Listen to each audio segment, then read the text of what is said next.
recording. Tell your friends you're listening to the Verhoeven Effect podcast. I'm Conlon, And I'm Nathan. and we have another very special episode. We have the 2002 movie Rain of Fire. Nathan, do you have a history with Rain of Fire? I tried to see this in the theater, and for some reason I couldn't. It wasn't playing Okay. because they said it would be, and then it just wasn't. It didn't see it in the theater, so I just waited for it to come out on HBO or something. Yeah. Maybe I rented it. I don't know. This was still in the Blockbuster days. But yeah, I rented it, watched it within a year of it when it came out. And I remember thinking, well, this is a cool idea. Yeah, that's I saw the trailer, I was like, this seems awesome. And then the reviews were really bad, so then I just avoided it. And then I eventually saw it on cable, and it's like, yeah, there's like a lot of promise here, but it kind of misses. Yeah. But this time around, I was like, no, this movie's totally fine. So I don't know. And if you look at Rotten Tomatoes, it says it's like 41%. I think Metacritic, it's like 98%. It's got like 4.5 stars on Amazon. So it's like all over the fucking place. So It uh, is kind of weird how it departed. I mean, it did. I mean, I guess that what was the one common the people that liked it say it was a B movie with the A list actors. yeah. So and everyone did the best they could with what they had, and they said that like oh the Disney special effects with the dragons like made dragons what they are today. Like every dragon looks like the dragon in these movies now. Yeah. This is exactly what like Game of Thrones. They just took these dragons and made them their own. There is like a difference of quality in them. So I don't Oh know. It seems like, yeah, it seemed like I don't know if the start of this movie was tacked on, but it seemed like they were bad there, or they were just shot incorrectly, and then they're fine in the middle of the movie, and then whenever they do this, like the male dragon, like like it seems to be kind of all over the place with its quality. So, yeah, um, this is kind of this is better than like wonky 90s effects, but it's not you can tell they tried some new things. yeah. And it was also Disney was behind this, so Oh, they they got were. yeah, this was all the special effects in this were done by oh, who was it? It's called Disney Secret Studios or Oh, something. okay. I didn't know that. It's their early CG slash animation studio. Okay. Yes, because Buena Vista distributed and funded this. Okay. Yeah. Yeah. It's a Disney company. So yeah. Yeah. Yeah. There's a couple. Yeah. There's like Buena Vista. It was like Hollywood, not videos. Hollywood something. It had like the Sphinx and it said Hollywood. That was another. This is how Disney releases R-rated movies. And then Miramax was like another wing of that. Yep. Yes, it Um, was called Secret Lab. huh. Or Okay. that was closed. It was just called Disney Secret Studio. It's something that's changed uh, hands a few or changed names and stuff a few times, but this is what they were doing with this because what they did was they made models of the dragons and then they laid CG over it. But the kind of CG they did was the guy you had to go in with like the light pins and like put all Yeah. the scales and textures in. And they said they wanted to do it that way because it made motion look more believable. Like, oh, there's a Okay. scale under that or whatever. It's what they were attempting to do. This is also like around the same time as Lord of the Rings, so maybe that's a bad comparison. That's a go against. Well, it was a $60 million movie, It so came out in July, so somebody believed in it. I don't think it made its money back, but it seems to be like everybody knows what it is. This seems like a super rental movie, where it's hmm like, it didn't get great reviews, but everybody rented it. Also, Rain of Fire, REIGN, so not like RAIN, but both works. You could have yeah, used both, so it's the rule of dragons. Um, but yeah, I think like the definitely like when you look at the character development of this movie, like things are definitely short sighted. yeah. But it's still like, oh man, this is a cool idea. I wish this was like a television show. Like just, I want to see more modern military versus dragons and like weird techniques they have to come up with like, with weapons that aren't with nothing's been built to fight dragons. So what do you got to do? It's like Ukrainians taking a a Bradley fighting vehicle and fighting a tank with it. It's like, well, we can't win, but we can disable the tank. So They can do enough damage. Yeah. we can run away. That's all we need to do is do damage and run away. Um, although some of the like, I don't know, saying that the dragons killed the dinosaurs, that's just like comes off as stupid. But whatever. So, Yeah, I mean, essentially the mechanism here is the dragons are like locusts. yeah, Just like weight of numbers. That's how they because they're just dumb animals. They're not like yeah. smart. They're not. I mean, they're no smarter than like any like large predator. Well, they do have tactics, just like Yeah, I mean, yeah, but they have tactics like they're not like communicating with each other and no. coordinating stuff. They have individual tactics, and they essentially just use the rabbit.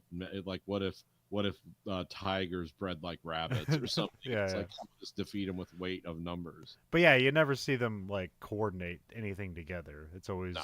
individual tiger. Now, either that's for budgetary reasons or story reasons, but whatever. So, um, Yeah, just think like what's that cool movie? Like the what was the movie called with the first Riddick movie, Pitch Black. yeah, Think Pitch Black is just like a very weird life cycle that it happens. yeah, You're just overwhelmed by numbers, but then once all the food is gone, then they go dormant again. yeah. That's what we're dealing with here. That's why, because like, yeah, they could be killed with artillery and stuff, but not when there's like millions of them. It's kind of pointless. Yeah. I mean, that's why you just kind of cut to the end. It's like, because it's weird. Like, it's really weird. But although it does seem to be like, this is like when we meet the characters, this is like the waning cycle for the dragons. Like they're in a bad time too, and Yeah, so it just seems maybe that's why they're easier to kill. Because it seems that like this ragtag group with 18-year-old rusty technology just finding a technique that can kill a dragon seems wildly ineffective, and they're like, yeah, it is. It's like, oh, okay. But we found one thing that might work in our favor. They have one weakness. um Directed by Rob Bowman, yes. who mostly a TV guy, but he did the X-Files movie. I'm trying to see other big movies he did. This was I did Elektra, Okay. Yeah. which was like the last big Marvel bomb. So before it got taken over. Oh, he did the pilot for Lone Gunman. We've done that on this show. But that makes sense. He did a lot of X-Files TV shows too. So And a lot of X Files and a lot Star Trek: The Next Generation. yeah, it looks like Elektra ended his movie career, and he has just done TV stuff after that. But he's gotten lucky. TV has been almost more prestigious than movies for like the last 15 years. So, um, is he British? He's got to be, right? Oh no, he's from Texas. Born in Wichita Falls, Texas. I didn't know there was such a thing.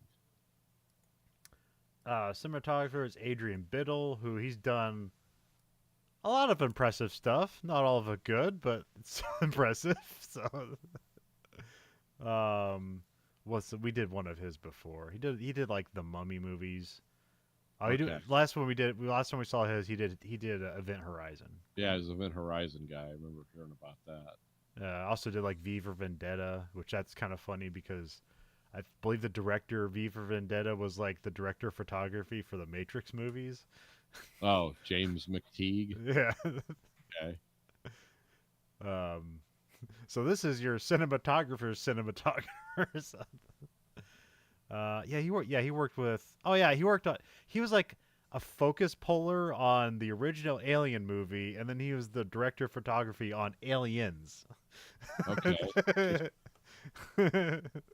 and worked with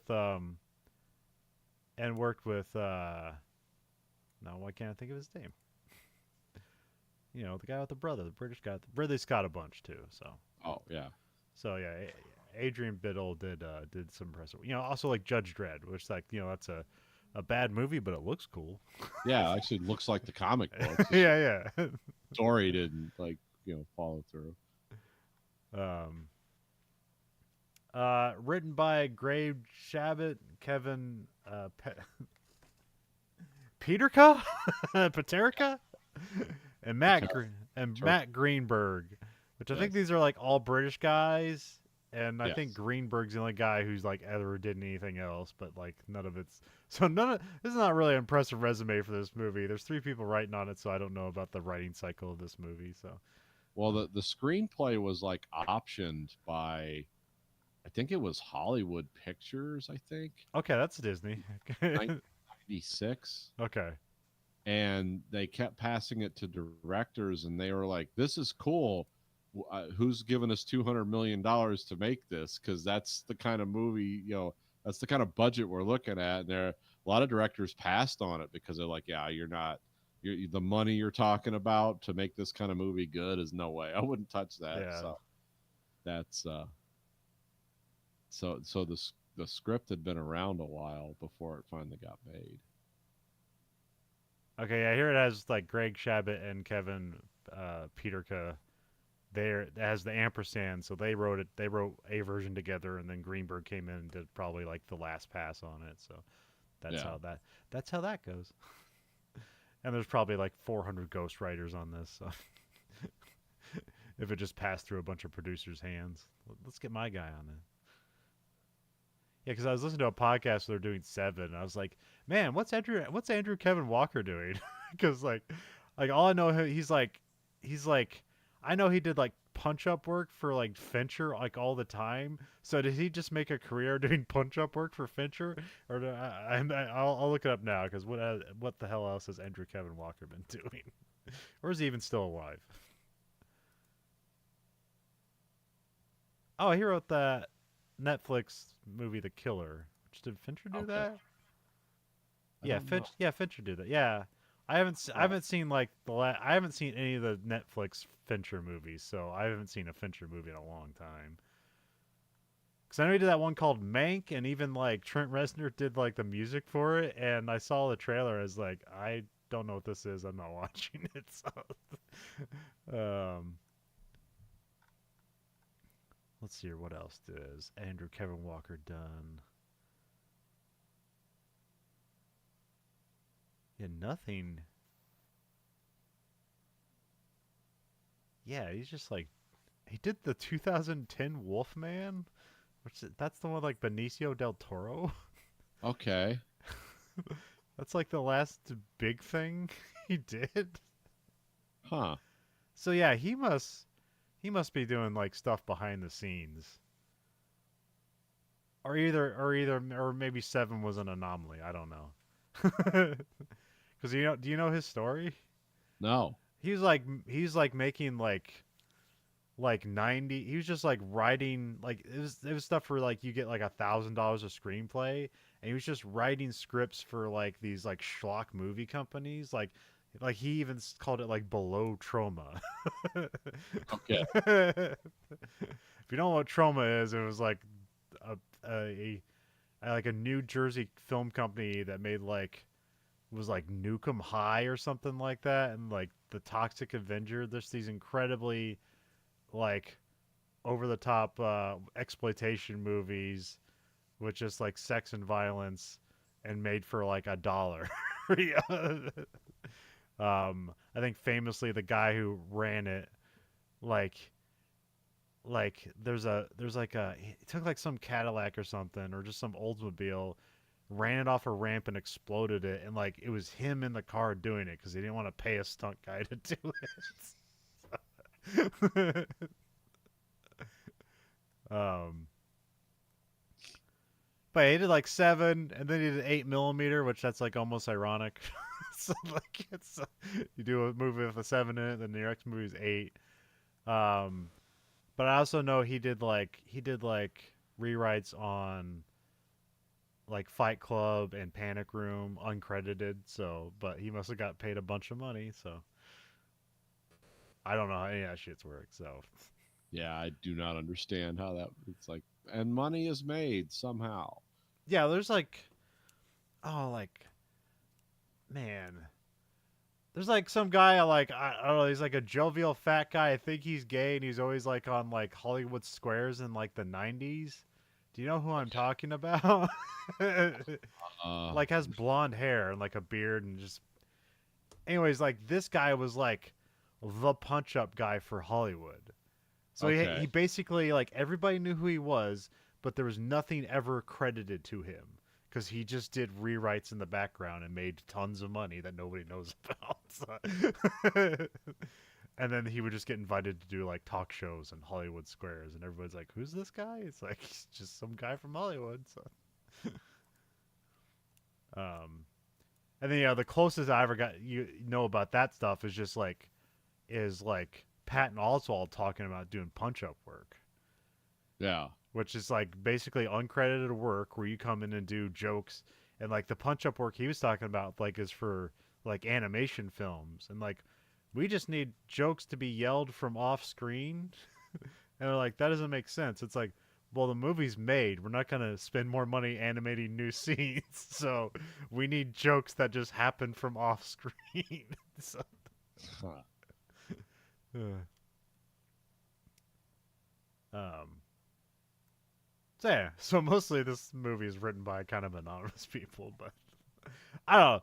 I still like the idea of it's cool because it almost has like this like what if Tom Clancy had to fight dragons kind of thing to it, which seems like a cool idea. Yeah. Oh yeah. Yeah. A lot of cool things working here. But Well, I mean, I think that's what I was disappointed most with the watching it when I was like younger, is that they have cool ideas, but really none of it works.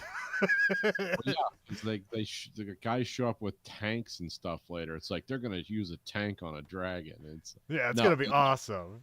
Yeah, it's never happens. Yeah, somehow, yeah, and somehow they get out of the tank to fight a dragon, and then they all die, and one guy jumps under the tank to save himself, but apparently nobody like stayed in the tank Yeah, survived. So that'd be the best place to be, I think. I mean, a tank built to survive a nuke, maybe getting that thing. I don't know.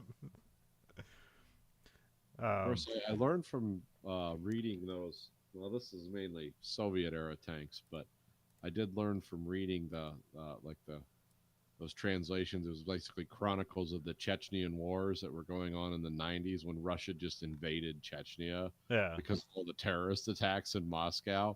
It's like, oh, you can actually defeat modern tanks with Molotov cocktails because fire infiltrates. Yeah. Like, because what is it? Like chemical weapons, biological weapons, like they don't attack and burn the rubber seals. Like it's designed to keep that out. Nuclear blast, if they're far enough away, like that's yeah, the tank is not going to be affected by that immediately. But fire just melts all the rubber seals and gaskets, and it shuts the engine down. It does everything else. The problem is usually you can't get fire onto a tank because they're surrounded by infantry and there's a guy on top with a machine gun. But when you just send in the tanks, it's like, oh yeah, you just fill bottles with kerosene and drop them from the rooftops, and it goes right into the engine compartment.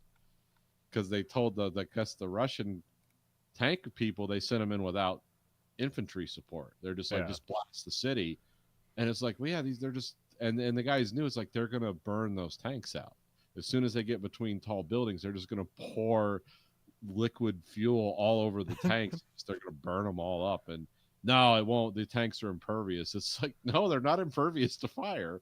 Not concentrated, continuous fire where Yeah. they just keep throwing Molotov cocktails at you. And yeah, they found out even modern Soviet tanks. Yeah. Because if you don't have infantry around to stop people, they'll put the treads, they'll put grenades in places where they'll do damage. They'll shoot out your sight glasses, or you can't drive the tank, can't see. So yeah, Well, but the Russians thought, yeah, the tanks will just roll through the cities and kill everyone. yeah, I know there was like one photo where it's like, here's a destroyed Abrams, and it was like, it took like 6 RPGs to it, and the tracks are falling off of it. It's like, and then like it was supposed to be like a grim, like this is the cost of war, and what they don't tell you is like everybody got out of that tank, like Yelled out of the tank. yeah, Yeah, it's like nobody died. It's there's a modern one from an Abrams that got hit in the Ukraine just recently, yeah, and it shows like oh, the turret gets hit, and these flaps come up, and it explodes, and you're like, yeah, they're all dead. It's like, nope. Then you see the guys pop out because they hit the ammo storage, Yeah, but it was separate. It had those blast panels, so the yeah, blast comes out, and you're yeah. like, those guys are dead. It's like, nope, they're. I mean, they're running away. They're scared shitless. They probably can't hear, but they're not dead. Yeah, that was the thing. Like, at least this is like 30 years ago when they made this, but when they were talking about the development of the Bradley fighting vehicle, like when the Israelis bought it, they're like, "Yeah, that's cool. Put the gas tank and the ammo on the outside." They're like, "Why?" It's like, "Because we don't want to kill everybody on the Yeah, inside." So, make into a hollow gas bomb. because and that's also how Abrams did it anyway. So it's like that one Abrams that got, got hit with everything and couldn't move anymore. It's like, well, yeah, because it ran out of fuel because the fuel blew up on the back of the thing. It's like, yeah, you just can't run it anymore, but you're still alive. So Yeah, I mean, because I remember I told you that tank expert explained to me like why the Russian tanks, why the turrets blow off and flip through the air like that, is because they put in an automatic loader and got yeah, rid of the because like all European American they all kept the loader, yeah, never went to the automatic loader because the reason is the auto loader it's faster if you can get it to work right than a hand loader, but all the ammo is stored in a circular carousel underneath the turret because the automatic loader has to go in, pick it up, bring it up, load it and all that. yeah. It has to go down, retrieve it, and do it again. Well, you can't do blast protection then. Basically, have a giant loader robot that has to swing around 360 degrees to get all the different shells. It's like it's way more efficient than having a guy do it, but however, You need guys to run the machines. yeah. When they're Well, yeah. dead, the tank doesn't work. So. Well, the thinking behind the automatic loader, because all the Soviet bloc stuff had automatic loaders. And the reason was if you open the breach in nuclear combat, radiation would come in to the Oh tank. yeah, So if you had a closed loop system where it was just an automatic loading robot or machine or whatever, yeah, I call it a robot because they look like industrial robots. But yeah, if you had that, you would never open the breach to the outside. yeah. It shows like what kind of lunatic thinking is like you're just going to be fighting in an environment of just such intense radiation you can't even open a giant door for 2 seconds. It's like, okay, we know what you guys were planning. um, the cast is Matthew McConaughey. I don't know if he's slumming it here. I'm not sure if it's a low period for him. Sometimes Matthew McConaughey does like weird kind of low rent movies out of nowhere, but I'm not sure if he's a star at this. Well, I mean, he was a star at this time, but I guess let's go through his filmography. What was he doing at this time? um, cause I remember he kind of got big with he did Frailty before this. Yeah. That's kind of an understated movie. That was like an Yeah. indie movie. Good one. Yeah, I Oh, remember he's that. also like in The Wedding Planner. He was. I don't remember him being in U-571. Yeah, oh yeah, he was in there. He was the sub captain. Yeah. Um, Tiptoes. Okay, that was kind of a low point for him. Yeah, and then he did that Sahara movie, which is not good, but also not so bad. It's like a perfectly even keel movie that you can waste your time with. So, yeah, and Failure to Launch. Yeah, this isn't the greatest time for Matthew McConaughey. So. Yeah. um, but I'm right. He's like in a weird, Texas Chainsaw Massacre: The Next Generation. Like he Yeah. did that. He did that like a year after Dazed and Confused. So, but Dazed and Confused is kind of his first big hit movie. So I'm thinking like I'm trying to think of when he became I think We Are Marshall really like people like took him really seriously as an actor. what was it? A Time to Kill? I never seen that, but I remember people talking about him in that because that's like a courtroom thriller. Yeah, that's based on a Grisham novel. Grisham novel, yeah. Yeah. But I remember hearing about him in it seems like We Are Marshall. Yeah, yeah. It was like he is like, oh, we can put him in like huge dynamic roles. Yeah. And then he did the Lincoln Lawyer. I remember that one was pretty good. And then like Dallas Buyers Club was I think he won the Academy Award for that one. Yeah. So, but also it's like whenever he the True Detective also people Oh yes, yeah, yeah. So, that like he was huge yeah, I after like that. that so much. Now he's in like AI commercials. Him and Woody Harrelson are like these AI commercials.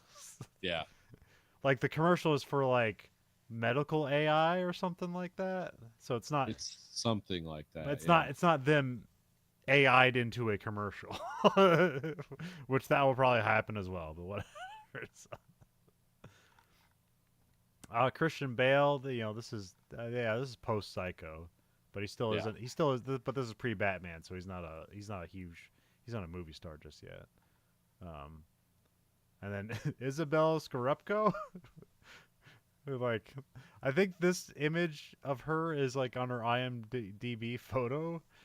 And then the only other place I really know her from is she's in Goldeneye. She's like Yeah, the she's the hottie in Goldeneye. Yeah, yeah, the hottie and the smarty.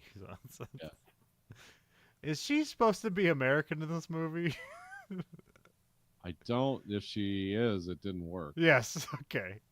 But I don't think she's supposed to be because she's flying a European attack helicopter. Okay. So she might be like just But they make it seem like her and Van Zandt have been together like the whole time. So I don't know if she was just like stationed in America or she's just like from Poland and then was in the military in America or that could be. or We I have guess she would have been like a kid. I guess she would have been a kid by the time this started. Like nobody's in the military, but because this, yeah. I think as the how the news clippings work, this all starts in 2008, and then we meet everybody in 2020. Yeah. So Yeah, she could have been like a Polish national that was in America yeah, for some. I guess she could have been like 18 when she joined, and then now she's like 30, Yeah, fighting dragons in a helicopter. yeah. And we have all kinds of foreigners in our military and stuff too. Yeah, yeah. Grew up here, so it's like, yeah, it's not impossible. Yeah, but who taught her to fly a helicopter? I don't know. Who's got that time? Yeah, I mean, it's well, you learn as you go. Yeah. It's very much yeah. When you cut all the nonsense out, it's like well, we're just going to teach you how to do this. It's like oh, you could probably learn to do that in like 6 weeks with like on the job life and death Yeah. training. Like we're not going to teach you classical poetry and flying a helicopter. You're just going to be Yeah. flying a helicopter. But with this movie, it's like don't think too hard about it. They do have cool novel ideas, but they're there to be cool, not there to be like completely logical. So. Okay, we're talking about fighting dragons. This lacks realism. It's like, well, yeah, dragons don't exist. It's I mean, really, the thing they don't do right is the dangers of the dragons. Like goes up and down without logic. It's just that need when of you the start out, it's like a bunker movie. yeah It's like you must stay below earth. We have the Lord's Prayer, which is always look up with both eyes, and all the other things we say. yeah. And it's like, well, we killed one of them. Let's crank up the searchlights and have a huge. Dragons will see this for hundreds of miles. So yeah, the threat seems to because you think you're starting out. It's like, oh, this is like Terminator type. Yeah. You can't go outside. Yes. The things are just waiting to kill you, and then it's like, no, not necessarily. And then now it's invincible again. Yeah. And now a dragon can melt men to ash with one fire breath. So, but I guess it's the male's fire breath, so it's like extra hot or whatever. Yeah. Because it's like 10 times bigger than the other ones or something, and presumably millions of years old or whatever. But again, don't think Yeah. it presents itself. I don't know. That's the thing is that this movie presents itself as a B movie, but it's just smart enough to you to expect more out of it for you to be disappointed in it. Yeah, that's the problem with this movie is missed expectation. Yeah. When you see this cast and how good they are, it's like, oh, this is going to be a great movie. Yeah. You realize what was inhibited by a lower budget. It was inhibited by weird stuff going on filming it. the outbreaks of disease where they had to abandon the set, things like that. It's all filmed in Ireland. Okay, yeah, we've had a lot of that. Game of Thrones country, yeah. Oh yeah, with all the Boorman movies, he did a bunch in Ireland, including the Taylor of Panama. So. Yeah. Best movie about Ireland ever. um, yeah, I guess we'll get in. Oh yeah, released July 12th, 2002. So they they believed in this movie. Oh, let's check it out. What released? What released that weekend? Releases July 12th, 2002. And this would have been what, Return of the King time? Because like Lord of the Rings was 2000, The Two Towers was 2001. That's why it's ironic or whatever. Or no, did that come out in 2002? Because then that would be ironic. So this is this is Two Towers. Lord of the Rings is 2002 is the Two Towers. Okay. Also, episode 2, Attack of the Clones. Okay, well that's the worst one, but still that's a ton of money. So Harry Potter and the Chamber of Secrets. My Big Fat Greek Wedding, Signs. And these are all like the summer releases. yeah. Okay. Austin So Powers, remember? it opened against like the second week of Men in Black 2, which is a terrible movie, but it made lots of money. So and Road to Perdition. It premiered the same week as Road to Perdition. Oh, okay. Which is a fine movie. It's also weirdly based on a comic book. But it's like fine. It's not that great, but yeah. Eight-Legged Freaks. K-19 The Widowmaker. That came out July. Golden Member. But yeah, it's a. I mean, I guess it didn't do bad against Road to Perdition, because it didn't. It Road to Perdition did $6 million that weekend, and Reign of Fire did $5 million. And then what did it do? Oh no, it said its opening weekend $15 million. What is its total box office? Domestic $43 million, international $39 million. So, but this is probably around the time where the international rights were probably sold away to someone else. Yeah.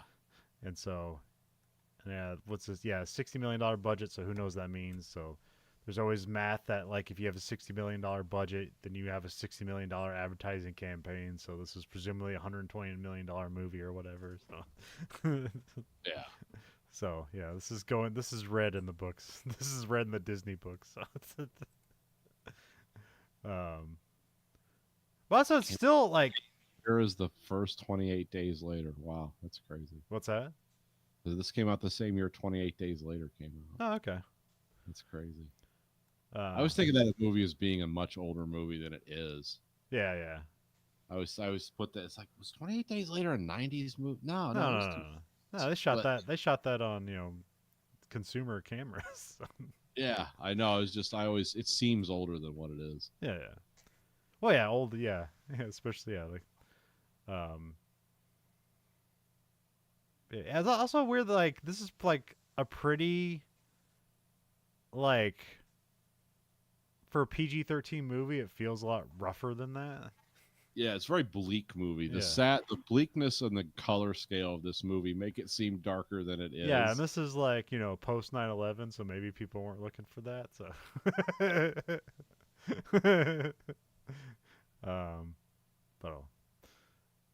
so yeah, we'll get into it. We got Act 1. Really, this is the prologue, but whatever.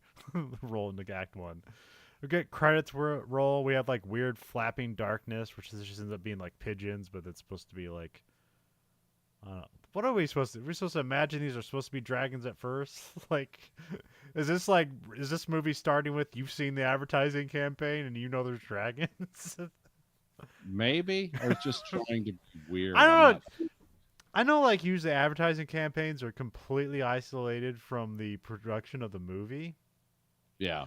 So, do you think the movie ever considers like the potential advertising of it in making a movie? Well, you would think so, yes. Well, That's a very logical, like, of course, but do you think the people that made this movie knew that people are watching this movie knowing it's a dragon movie, or did they make it a movie as a complete mystery where dragons become the antagonist?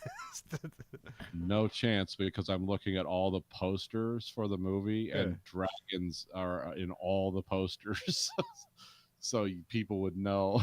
They would have to Yeah, know. yeah, yeah. But Um, I just like, yeah, yeah. But like, or like, what do you think of people that just like happened upon this on HBO? Did they get the full experience, or did they get a lesser experience having not seen an advertising campaign? yeah, they might have got more of a sense of wonder. Like, what did he find? Yeah, yeah. They might think, like, is this a Oh, dinosaur I guess. movie? I mean, I guess maybe that's just a general question. Do you think advertising campaigns help a movie or hurt a movie? Well done, they help it. Okay. If they're not, then they hurt it. If they like, hey, let's just give them the whole movie. Let's in the trailer, let's reveal what happens in the whole movie. That doesn't help the movie. Yeah, yeah. It doesn't stir up interest unless that's some kind of weird like thing. It's like we're gonna make them think the movie's about this, but it's really this. You know, they've done that before too. Well, I know, It's like, like to reveal the right turn in the movie. well, I know Kubrick would like work close with like advertising campaigns and how they're done. Yeah. Um, but it doesn't seem like anybody else ever deals with that, or maybe that's kept separate. Like, yeah, you made the movie, now we gotta sell the movie, so leave us alone. What's Well, I the? think Kubrick was always an entire package Yeah, guy. yeah. It's like I'm gonna be here for the Well, yeah, pre he's a producer on it and making everything. yeah, so I'm gonna be here for the whole thing. Usually, once like the directors and actors like package this up and the producers hand it over, then the studio or advertising division. The only time I saw it like bleed in backwards is that the reception to the Suicide Squad trailer like was so good that they basically let the editors of that have like the first 20 minutes of the movie, which is Okay, basically like four music videos back to back, and like it's cool, but it doesn't help the movie at all. it's cool until they explain to you what happened and why, and then you're like, oh well, this was bizarre. This was like inverse fan service. It's Yeah. that's interesting. That shows what technology can do now. um and then I kind of liked comedies which would have, you got to sell your comedies. That means you're basically giving away a joke in your trailer. um they would have they would use like outtakes from the movie to put in the trailer, like, this is funny but this isn't actually in the movie. So it's like you get a laugh in the trailer, but then you get a surprise in the movie when it's not actually there, or it's like a different take on the scene. Okay. um, but yeah, that's advertising. I know sometimes, like, a lot of times on this podcast or our podcasts, we'll just spoil movies for each other because Yeah. we're like, we got you know we got time, but we don't got that kind of time. Like, we need to know our time is being efficient. Even if I'm wasting my time, I want to know I'm wasting my time Yeah. and not some movie. And so oftentimes we're like, I'm just going to spoil it for you. It's like, oh, that sounds like a good movie. And then we might watch it. And if we were being catty about it, it's like, oh, this, you should see it. I'm not going to tell you what it is. And then we just never watch the movie. It's because it's like, I need to know, man. Is it worth my time or not? So, um, and I heard that with like Barbarian. I don't know if you've seen that movie. I haven't. I've only heard of it. So, um, but I heard people like, yeah, don't tell anybody about it. Just watch the movie. And it's supposed to be brilliant. So, I think it came out like last year or something like that, or maybe 2 years ago. It's like Yeah. streaming. I remember hearing something about that, but I can't remember because I know it's set in Detroit. It was another one of those ones that was set in Detroit, Okay. and yeah, and Yeah, I remember it was something that was like it was a thing within a thing within a thing Yeah, almost. yeah. It, We'll have to some report back. Yeah, we're gonna have to watch that. But somehow I know it leads to like girl being creeped out at Airbnb leads to multi generational incest. Like, okay, I'm gonna. Uh, Is that like an A24 movie or something? yeah, yeah. It's like, wow, this is weird. I know he's got had probably coolest trailer of the year so far for his next movie, Weapons. Oh, which No one? one's seen the Weapons trailer, the Which Zach Cregger film. Check it out. which one's that? It's got Josh Brolin in it. It basically shows the kids running at night in a very weird way. Okay. It's like at 2 in the morning, and all the kids in the town are just running in a certain direction, and then everyone wakes up in the morning like they're gone, and nobody knows why. Okay. All right. I might have seen that. I'm not sure. Yeah, I'll Yeah, have to it's a check. really creepy trailer. It's caught on like it's like caught on the security cameras that everyone has outside their homes. Yeah. Yeah, and it's got like Josh Brolin in it, and the gal from Ozark, like the third lead, the younger gal, Oh, yeah, the Southern. Yeah. Julia Garner. Okay. Yeah, yeah, and there's a bunch of people, but yeah, So, anyways, yeah, we get the weird flapping darkness. It's just doves, yep, and then we get the title "Rain of Fire." We see a kid walks around London going to school or whatever. At least that's what I wrote. He's actually just going to meet his mom at a construction site. He walks in the construction site. He's greeted by workers. Then he avoids talking to one guy because he's like trying to like he's got bad news about school. And then that guy like lights a cigarette with like a map gas propane torch. yeah, Um, he takes an elevator down. The construction is like digging down. This is like for like a subway or something like that. yeah. It basically has the London Underground symbol somewhere. It's Okay. like something prod expansion project. He meets with his mom, and we get like a funny joke that's like poorly delivered because it's like one, it's a child actor. Two, it's like a weird sad thing. It's like I didn't get the scholarship, but she says you smell like smoke, and he goes, I only smoke when I'm drinking. Which in Britain is anytime. Yeah, there's no.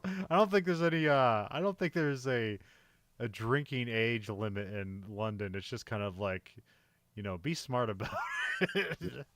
Have responsibility. Drink responsibly. Like nobody has a car. We can do this better than anybody in the world. So, Yeah, you can let teenagers drink in a country where they can't drive till they're like, I don't know, 18. Or let them get drunk. We're um, not going to see the sun for 6 months. so yeah, Quinn missed out on some scholarship, and they don't have the money for the school or whatnot. Which I don't know. Like this lady's supposed to be an engineer, but I guess she's divorced. But I guess it's Britain. But I guess like also I don't know the school thing there. Like I know that's always like an American thing. That's always the impetus for every American movie is we don't have money for school or we don't have money for medical bills. Like that's 90% of all of American movies. So, Well, and this would be like a 12-year-old. yeah.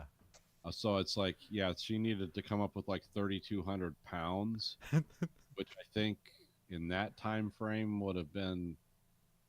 I did a thing. I looked. It would have been like 7,000 US dollars in Yeah. 2002. It's like that's like Catholic school tuition. So I don't know. In here, I don't know what I don't know. I don't know what their schools are like there. Yeah, I don't know how it works though. I'm guessing they have private schools, so that works. So Yeah, yeah. I mean, that's. I know they wear uniforms there, yeah, like suits and ties and girls, like skirts. But it's every school is like the same, but they're not because then they have their own local boards. I guess I'll ask you because you looked up the production of this movie. Is this scene tacked on, or was this always in the script or whatever? Oh, this was in the script. Okay, this wasn't a reshoot. Okay, No, to me this felt like it was kind of a reshoot, but I wasn't sure or not because the dragon effects here like look the worst. But yeah. maybe it was just the least time spent on it. Yeah, I didn't find anything special about this. Okay. Uh, I know it was the only those actors. It was the only time they appeared in this movie, though. So Yeah. because the kid's mom was that's like the Borg queen from. Oh, okay, okay.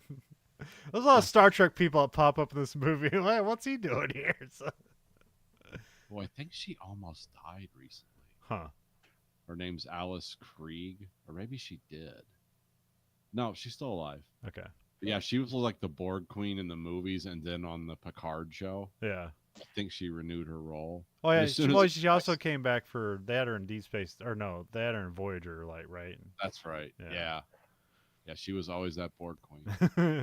Got the body for it. It's Hey, weird. she only needs the head and neck for Yeah, that's right. it. Neck, the head. There's talk about like a void in the cavern, and then Quinn goes in to have a look because these workers are negligent. It's like, yeah, go in there. Nobody's been done. This has been unearthed material. A worker gives him a flashlight, and Quinn goes in to take a look. There's like a scaly wall, and then the ground just kind of catches fire, which just almost looks like Alien. It's like in Yeah, how it's shot here. it's Uh, very organic looking walls. yeah.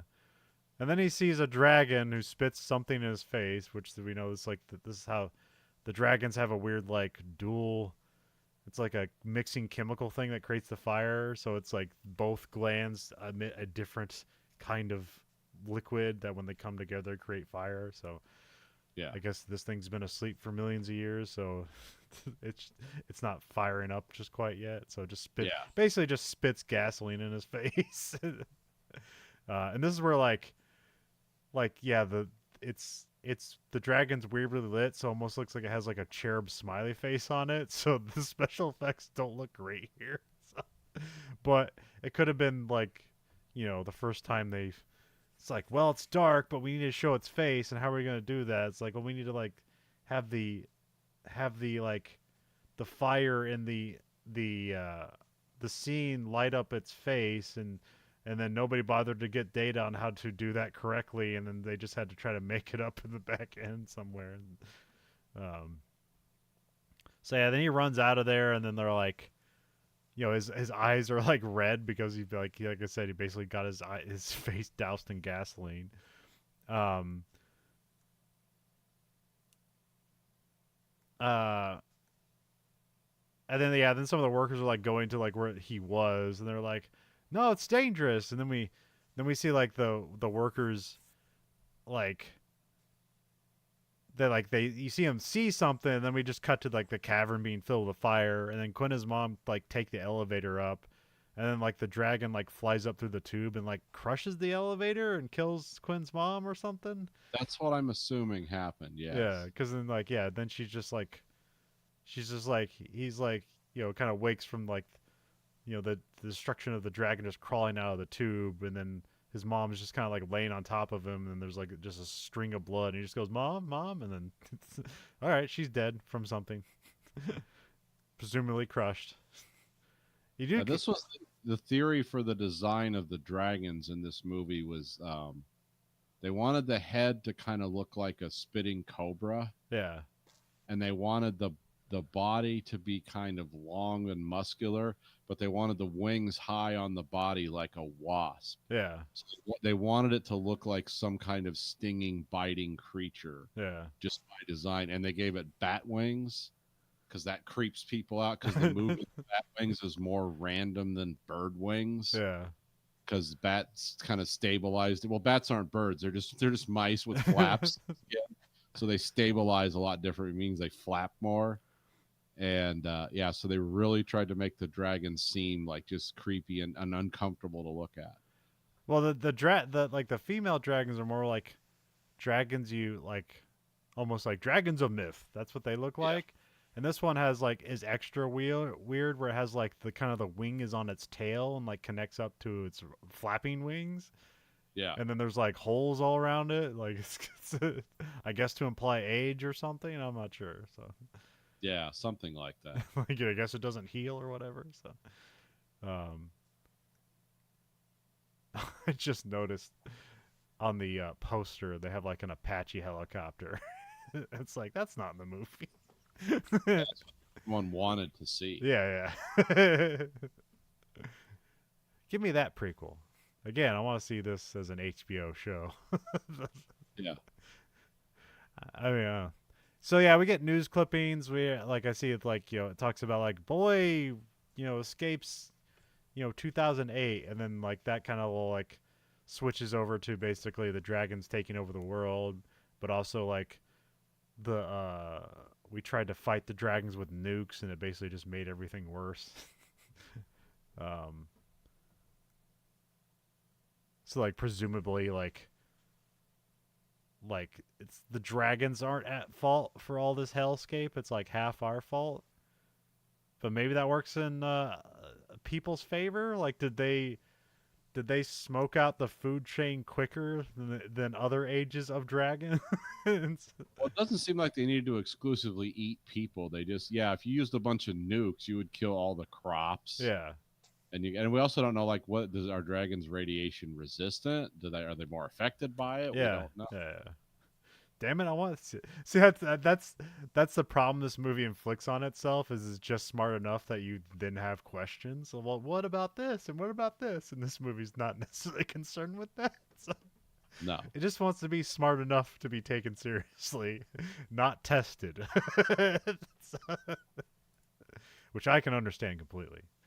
I know I like to sound smarter than I am, and that gets me in trouble all the time because then people assume I know things that I don't. It's like, wait, hold on. I'm not that smart.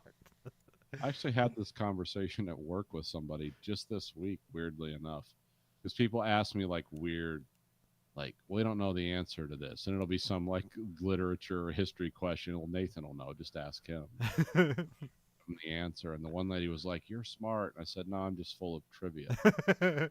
She's like, "I don't believe that. I think that you're smart." And I said, "Yeah, but don't tell anyone because then people want answers. Burden. You don't want to be the answer. Because if you don't give them, it doesn't matter whether you give them the right or the wrong answer. It's like, do you give them the answer they want to hear? Yeah. It's what's going to determine it. It's not going to be whether it's actual or factual. It's going to be like, is that what he wanted to hear? And that's where I'm terrible, horrible at guessing like what people really want. Yeah. I'm just going to stumble into it. And it's like, clearly that's stupid, right? It's like, oh, yeah, that's why we love this guy. Let's see. We got a voiceover of Christian Bale. He's a grown-up Quinn. News footage of the world catching fire and destroying modern civilization. He says the dragons killed the dinosaurs and caused the ice age, which I guess that's just to build up your enemies. Like this is how, like unkillable they are. But also just seems like that's a bit far fetched. But I don't know. I don't. Yeah, it's I don't know. yeah. Well, when you say like, oh, the dragons killed the dinosaurs, it's like, oh, dumb animals killed other dumb animals. Handle this then, because we're not dumb animals. Like, wipe out the dinosaur civilization, the dinosaur language and the dinosaur writing and the cities. Like, no, they're just dumb animals killing other dumb animals. So this is also the plot to Mass Effect, so yeah. just everything is ultimately the plot to Mass Effect. Season 1, this X-Files. Yeah, it's all Mass Effect. All science fiction is now Mass Effect, just like all like European literature, or especially English literature, is Shakespeare. Yeah. Now all science fiction is just Mass Effect, some way or another. But it's another one of these fictions where it's a world-killing thing without reason and then slumber. Yeah, and it's like, is this a necessary cycle? Is this just an aberration? Like, what is this? well, if they'd made this movie like 10 years later, they'd work a global warming angle into it. Yeah. When the Earth gets too warm, the dinosaurs come, or the dragons come. It's like, how does that work? It's like, well, why do you think we get all our gasoline from the dinosaurs? Like, dragons are agents of petroleum. Oh man, in the HBO series, they got like a dragon tied up and they're milking it for for its fluid to turn into gasoline. Yep. Some guy in a top hat. We're gonna be rich, kid. Just don't say anything to the rest of the village, and we'll keep the dragon released and metaphorically kill everyone in the village. It's like, oh, it's our need for air conditioning and mass transit that always undoes us. Go lay in the road, kids. Stop the truckers. Um, remember, hire convict truckers who they will get fired if they can't get past the picket line. Yeah. You want to get that load on there on time. You put an ex-con behind the wheel, welded in a The cage. system's working in all directions, Nathan. Yeah, oh yeah. Green light. Here we go. They tried to nuke the dragons, but it only helped the dragons. Here he says knowledge is their best power, which is true, but knowledge is not always put into power. So, yeah, so. It's so hard to learn. Damn it. We cut to Quinn is digging with a pickaxe. Some guy designed something, and Quinn has some questions for the specs on it, which is basically just a sprinkler system. So Yeah, can it tolerate so many centigrade? it was like 14,000 centigrade or something, or 1,400, I think. So. Yeah, 1,400. Um, I don't think in centigrade, so I don't know what that is. yeah, it's hot. I mean, Yeah. 100 is boiling, so. Yeah. Quinn sees some younger people taking a rest, and he just stares daggers into them. These young kids. I don't know what it's There's like. people who have like no hope for a future. Like, why am I doing this? And he's just like, keep digging. I know you're starving, but we need this hole. So. Dig your grave. I don't know. It seems weird for this character who's like throughout the movie mostly filled with sympathy. So Yeah, he's like this. He's become like the stern father to a bunch of orphans. yeah. And the leader of a group of like just kind of ragged outcasts. But he's different. It's like the teenagers he's stern with, the children he's very light with. Yeah. But whatever. There's an alarm bell. Quinn heads up to the outside. Here we get titles. It's Northumberland, all one word. Yep. England, 2020 AD. The North. A guy is like going to harvest because they're starving. Quinn says they can't go because the plants aren't ripe to germinate seeds for the next harvest. Yeah. Which that seems reasonable, I guess. I don't know how I don't know how farming works. So then we get Creedy, this played by Gerard Butler. So I was actually surprised. I was like, oh yeah, he's in this. Yeah. I forgot about it. I mean, I think it's like 300 like the next year. When's 300 happen? Oh, that's a good question. It's got to be near this, right? It's gotta be. I think 300 was more like 7 or 8. Okay. So this was like 2006. 2006. Okay, so it's not far from this. I remember he got big. He was like in that USA TV movie Attila the Hun. Okay. I remember that. Yeah, which weirdly like a lot of people know about.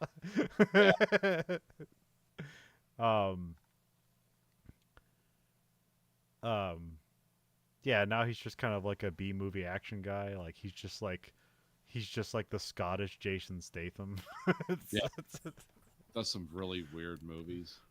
Um He can do an American accent though. He's been like the guy who's like, "Where's my wife?" You know, that guy. yeah. He's done a couple American versions of that. Jason Statham can't. No. But they'll cast him sometimes. Like, you're gonna play a cowboy. It's like, right? Well, I think like because Gerard Butler was like in the Secret Service and all those like Fallen movies, Yes. and I think he's just supposed to be a Scottish guy in those movies. I've never seen them, so. Oh no, he does an American accent. Oh, he does. Okay, all right. He's a very deep voiced guy in those. I hear there was like some action movie he did recently that I hear was I didn't think anything of it, but it's pretty. Is it that one called Flight where he's like there's something where he's on a plane and he's got to fight people, or he's like taking off, or a plane is a part of the fighting. Oh, I don't know. Oh, let me look it up. Because I think actually, Yeah, it's called Plane. yeah. Okay. I hear that's good. So, um, I've never saw the Den of Thieves movies, but they made a second one called Den of Thieves Pantera. So he's like a dirty cop. So Yeah, the Den of Thieves movies are not bad. They're okay, kind of okay. ridiculous, but they're not bad. They just look stupid to me, so I never bothered. So oh, is there a third Fallen movie? Okay, I didn't realize they completed the trilogy. Angel Has Fallen. Yeah, I didn't even know that existed. Yeah, Have you seen any of the Fallen movies? yeah. I've Olympus Has Fallen and London Has Fallen. I've Okay. seen those. I don't think I've seen Angel Has Fallen. Yeah, I didn't even know that existed. So, um,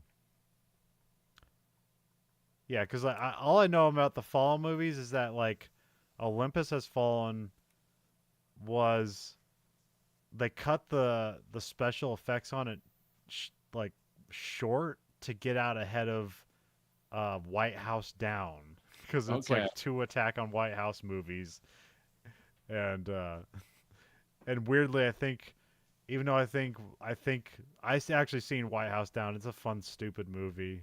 But I think ultimately there's three of the Fallen movies, so I think one works. So. But I don't know. I don't know really how much like how White House Down was meant to be like a franchise. So are the Fallen movies are those based on books? That seems like something to be a book. I don't know. Okay. I don't actually know. I know the first one was kind of cool. Yeah. I know London Has Fallen was like really violent. Like they kill all the leaders in the world. Dies. Huh. Um, and Olympus is one of those ones where it's because it's got two. Because yeah, Gerald Butler and Aaron Eckhart, they have because Aaron Eckhart's the president, Yeah. and then Morgan Freeman's the vice president, and yeah, it's kind of it's an interesting movie. It has twists and turns. Okay. It's not bad. I don't know. It's no Rain of Fire, but I like action movies, and that always the trailers made that seem too dumb for me. So it's not like smart, but it's just a cool idea. is it just Like like, oh yeah, these people are bad. I want to see them get killed. So then that happens. So the North Korean attack on the White House with like like dump a trucks. Spectre gunship Oh, okay. is cool. Or whatever. It's not quite that, but it sort of Yeah. is. Yeah. Yeah. That was one of those. It was meant to be China, and then they changed it to North Korea, so they could like have the movie be shown in China, so they can make money off of it. Yeah, when I understand whenever the bad guys in a movie that are doing insanely technical stuff, and it seems like they would have a multi-billion-dollar budget to develop this, and they say they're North Koreans, those are always Chinese. They say it's North Koreans, but it's like everyone knows like the North Koreans are not. The sad thing is people watch these movies like, man, that's an ominous enemy. It's only because of their madness. They do have destructive weapons, but yeah, they're not like because what was that ridiculous? The Red Dawn remake wasn't that Korea? Same thing. Yeah, that's believable. But North Korea's massive navy and their huge like assault airlift capability, like, they could invade the United States pretty easy. um. So yeah. Creedy's kind of like Quinn's like best friend in this movie, but he's like also like he's like he's like the lighter side of him. He's like always telling Quinn to like kind of lighten up and everything. So, Yeah. like their friendship's just more implied. It's not really developed that well. So it's just like, they're just kind of like archetypes, and like here they are.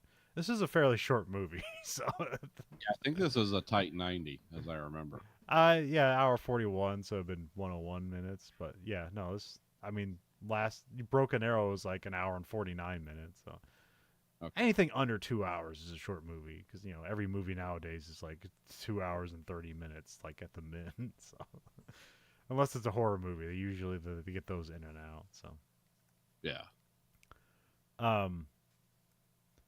then we cut to Creedy and Quinn. This might be the most famous scene from this movie. Creedy and Quinn like put on a play for the children. They basically recreate the fight scene from Empire Strikes Back, and the children are enthralled with it. So. Which is vaguely brilliant because if you think about like a collapse of civilization, And it's like, yeah, that is a classic story of good and evil that has been told and retold 1,000 Yeah. times. I mean, and we know that, like, then we look into all the stuff like, oh, where Lucas got those ideas, where he freely admits he got those ideas, and it's like, yeah, those are ancient stories just being told. So it's like, yeah, that would become the new mythology. Yeah. It's like, because the adults would remember it, and then the children would remember it through the adults, and then at some point it would become fine art. As time forgot it. Yeah. It's like, it's the classic story of Darth Vader and Skywalker. It's like, those are cool mythical sounding names. Yes, they are. That's people had those names back 200 years ago. It would just be lost to time. So, Uh, as far as you know, Nathan, this scene isn't in any other movie, right? Like this almost exact same concept. um, I can't recall. Well, I only bring it up because I know people recall this scene a lot and they Yeah. incorrectly identify where it comes from. Oh, what movie do they think it's in? I don't even have an example. I just know they never credit it to Rain of Fire. They're just like, oh, there's a scene in this movie where like, everything's been, time it's apocalypse and they recreate like Empire Strikes Back. so, so it's like everyone's seen this movie and forgets and remembers this scene, but don't remember it's from this movie. So. The closest I could think of is, like, I know in The Postman, which is a movie almost nobody watched. Yeah. There is a scene where, um, what's the guy's name? Kevin Dances- Costner. Kevin Costner. He's putting on a play with Shakespeare, but he's like mixing it all together. Yeah. Everyone's just enthralled because one of the ladies in the audience was like, "Thanks for that. I mean, by the way, before the war, I was an English teacher, and I know you just screwed that up, but kids enjoyed it, and it was good." And that's kind of where it gets the idea that, like, a fantasy can, like, bring people together and make them happy. Yeah. Yeah, there's a lot of good stuff in that movie, but it's so long and so boring. Got over. There's like good miniature scenes. It's a great book too, but yeah. But I remember that, but I don't remember anyone doing the next time I remember. Well, I know. Also, also weirdly enough, and was it Return of the Jedi? You do have the scene where like, what C-3PO is telling the story to like all the Ewok, Yes, which is basically kind of a similar scene to this. and I know the only other time I remember Empire Strikes Back being a cultural artifact, it was in a weird way because it was during the TV show Lost when they travel back to like 1978. Yeah. And the big guy, Jorge Garcia, they called Hurley, Yeah. and that was he knew the script to Empire Strikes Back in his head. Yeah. Because he was back in 1978, he's like, I'm going to write this script and copyright it. So I can say that I was the creator. Not out yet.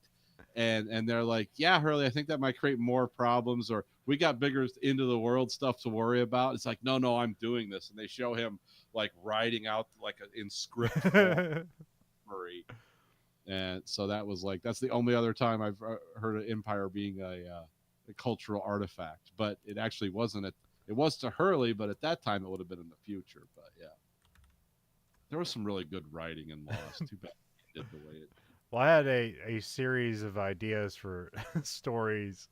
One series is called The Useless Time Traveler. Mm-hmm.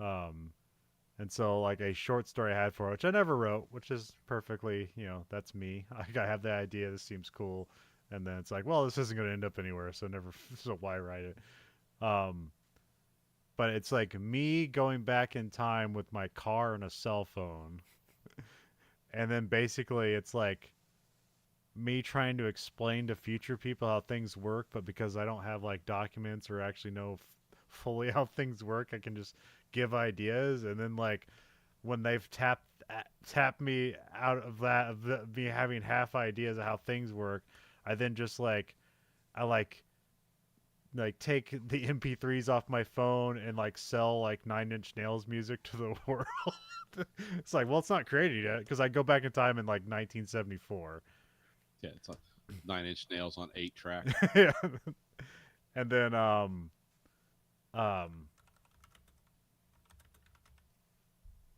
Um, and then best as I can remember, I write the screenplay for the Terminator, and because I'm famous, because I'm a time traveler, I get a bunch of money to make the Terminator, and I still use Arnold Schwarzenegger, and but then I cast Dustin Hoffman as Reese, and basically, use like $100 million to make a movie that was made for like $7 million, and do a poor job of it, but because I'm famous enough, it becomes successful. Imagine Dustin Hoffman delivering Reese dialogue. It can't be bargained with. It doesn't have feelings or regrets or emotions. You can't talk to it. It'll just walk right in the room and pull her fucking heart out of her. You can't even do it like style. Like, And like Faye Dunaway as Sarah Connor. so come with me if you want to live. Gotta go if you want to live. Well, remember, it's me writing the screenplay, so also I'm gonna forget all those lines. Yeah, oh yeah. It's half remembered lines are like that's a tent pole. Every other podcast that reviews movies I've ever listened to. It's like, yeah, he said that, right? It's like, well, kind of. Close enough. So I thought that would be a fun thing. It's like actually like I'm the bad guy in the thing. I'm just stealing things from it. It's like, well, actually I'm mediocre.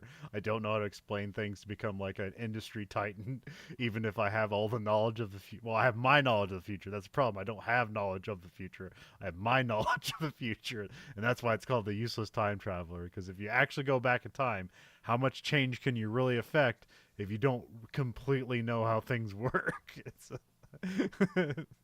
It's like I know that this thing exists. I can't make it work. I can't program it. But I want to take like really simple things and like go back 10 years before, like the whole book on, the audio books thing. yeah. I want to be the guy that gets in like reel to reel, mailed to your door, like 12 reel books and stuff. And then I get to sue people in the future for saying, no, that's a podcast, which is something that actually happened and failed. But it did.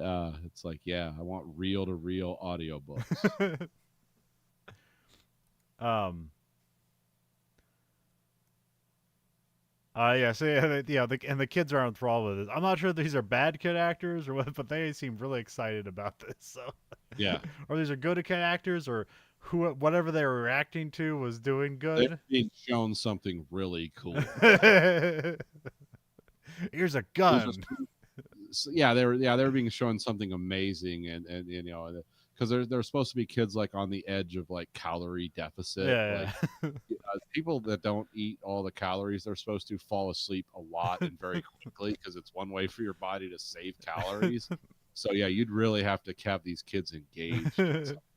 And also, the color chrome on the color format of this film is gray and black. Yeah. Yeah. That's it. That's this whole movie is like the gray. It's the grayest movie since like the 1984 film. Everything is about as bleak a movie as you'll see. Yeah, I mean, yeah, this is kind of the Bleach Bypass era, although I don't think this was done in Bleach Bypass. No, But it's close. I think they went to Adrian Biddle and said, "Hey, make this not quite black, but just dark gray for everything." Yeah, pretty Yeah, much everything's ash, so Although, everything is. although these like all these kids are in like these like baby blue like Yeah, towel uniforms or whatever. So, um, they look like the kids that are get murdered in the Revenge of the Sith yes, by Anakin. So, the younglings. yes. Yes, They say a prayer, but it's just like a list of rules to like run from dragons or whatever. So you yeah. said it before. What you want to state it here or whatever? So I'm gonna misstate it, of course, Okay. but it's like rule number one: look when we get up, look to the sky with both eyes. Rule number two: when we sleep with one eye to the sky or something. And then rule number three: when they come, dig as deep as you can, run, and don't ever look back. And it's just kind of a mantra to like always be on the lookout for dragons. Yeah, and never to fight them. So. Yeah, don't fight them. We cut to it's night. The one guy from before is like taking the keys while Quinn is asleep, and they head out to the farms. Then we cut to it's morning. A hawk flies to a watchtower, which means like which the guy makes the guy look out to the horizon because that's like dragon sign or whatever. Yeah. But he doesn't see anything. We come back. The group get to the farms. They start picking food and eating it from the vine, which is just like tomatoes and stuff. And what looks like corn, but we just see the tomato parts. Um, um, the watchtower gives the alarm and people shelter and like set up defense. Quinn is told about the people in the field. The people of the field see a hawk, and so they hunker down. And the dragon just comes in and sprays fire and eats a guy like all at once. It's like the guy's running from the fire and then just eats him. Which they explain later on that the dragons eat ash. So I don't know what the purpose of them eating live people are, but they do it quite often. So. Yeah. Well, unless they've just incinerated them so closely to the origin of the fire. Yeah. So yeah, they get surrounded by fire. Then Quinn shows up in a burn suit and a special car that just like sprays water everywhere. They get the people and like head out. The dragon starts like firing on the vehicles, and like one guy manning like just like a like a fire hose on top of it. He dies, which is weird because the other truck has a guy with a fire hose, but he's got a fire suit on. So it's like, why don't they both have fire? Because the guy manning the fire hose in the front truck was one of the people raiding crops. Oh, It was okay, all right. one of the older guy's children, actually, because he was going to man the fire hose too, because somebody has to. Oh, okay. But he didn't turn it on for some reason. Yeah, he got vaporized by the dragon. And then Creedy's car stalls, and then I forget, was the other person like back into Creedy's car, and then that was able to get Creedy's car to go, and then they just take off again. I believe it was I believe he backed into Creedy's vehicle because the dragon was blocking him, and it was a way to move them both out of danger. Yeah. And while Creedy at the same time was trying to turn the engine. Okay, all right. It's kind of confusing here, as I didn't know if I got that right or It not. is confusing. That's what I thought I saw. So. Because it almost made it seem like one car's down and everybody's dead in there, and then they both take off. It's like, oh, that's what's going on. So, It's not. But yeah, these cars are just like raining water on themselves, which weirdly, water can protect you from as long as it doesn't evaporate and it's a barrier between you and very hot things. You will be protected from very hot things if you're doused in water. So. Oh yeah. That's how those guys in those Nomex suits, the Hellfighter guys. It's like, yeah, they're just right next to an oil fire. As long as you keep the hose on them, well, like it's shedding heat so fast, like they can walk in there and do stuff. I remember that's like one of the most insane like MythBusters things they did, and like somebody did it for real. Like, you just dip your finger in water and then dip it in like molten metal, for just a second. Yeah, and that's all you need. It's like you don't hold fast. Nah. And then it's like, man, are they gonna do this? And they do it, and it's like, I'm never doing that again. Now that I've seen it, I'll watch somebody do it. I won't do it. And yeah, and you'll see. Like I've seen stuff where like people fill a styrofoam cup, leave it empty, blowtorch it, and just burns all up. And they put water in the styrofoam cup, hold a blowtorch to it, doesn't burn because the water like absorbs the heat or whatever. So, and like I even see that on my job because like I've had stuff where you have to sweat copper pipes together, and then like you'll be near something that you need to put your torch around, and that thing might burn. And it's like there's different guards you can put up, but one of the easiest things to do is just take paper towels, which are flammable, just cover them in water, throw it on stuff that you don't want to get burned, and it'll be fine. And then or a wet rag, and then they literally have like a substance to keep things from burning, and it's called wet rag. I've seen a guy who was a victim of an aluminum explosion. and it was so hot at work, and he was sweating so much because what it did is it exploded, and it covered him from here, the side down to his shoulder. By the time it was done, first degree burns, did not lose his eyesight, and kind of lost his sideburn and some of his hair because he was so sweaty, and the aluminum flew through the air for a little bit, so it dissipated some heat. Yeah. You if you saw that guy, you're like, oh, he's because you just saw hot aluminum stuck Yeah. to him. It's like he's fucked. Like he's gonna get blood poisoning. He's gonna no because he was so covered in sweat, and because it flew through the air and shrugged off a lot of heat, even though it was still molten. It didn't like it. The two things working together, they got him to the hospital, and they got it cooled. I mean, well, they got it cooled down pretty quick. Huh. They started throwing ice on him at work. Yeah. Because this has happened before. They know but yeah, everyone was like, "Oh man, yeah, he's screwed." Because usually the guys that are that close to it, they're wearing the silver things. But he wasn't in an area where he had to wear that. But because it was an explosion, it just flew through the air. Yeah. And but I was he was back to work in 2 days, like just first degree burns, some cream, some lost. It's like, oh man, I thought half your face would be gone. Like, no, I thought I was screwed too. He goes, it just felt intensely hot for like a second, and now I feel like I have a sunburn. And they say there won't even be that much scarring. Huh. It's like it's nuts. But yeah, so yeah, that is true. Now, if that had happened in winter at a time when he wasn't sweating a lot, it would have been a lot worse because it just was stuck. That would have been bad. But. The cars get moving again. The dragon just ignores them as it just wants to eat the ashes from the farm. Yeah. Which again, that's another thing this movie sells itself short, where it starts to get into like how dragons work, and then ignores it, and then you're like, I have questions, and the movie's like, we're done. We've established that. We've moved on.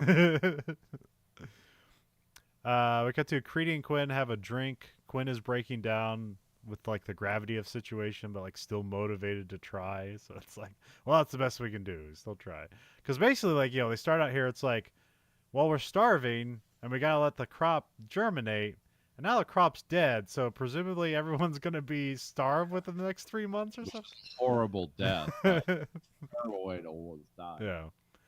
It was never addressed again either. Nope. It's like everyone's okay. Well, I guess people died. That there's enough crops left. That, well, like close to this, they kill a dragon and they have a party. I thought they were gonna like, oh, cool, they have dragon meat, but then they don't eat the dragon. So then I'm like, where are they getting this food from? Yeah. And they're also like, there's a still, but it seems to be like one of those bottomless stills. Yeah.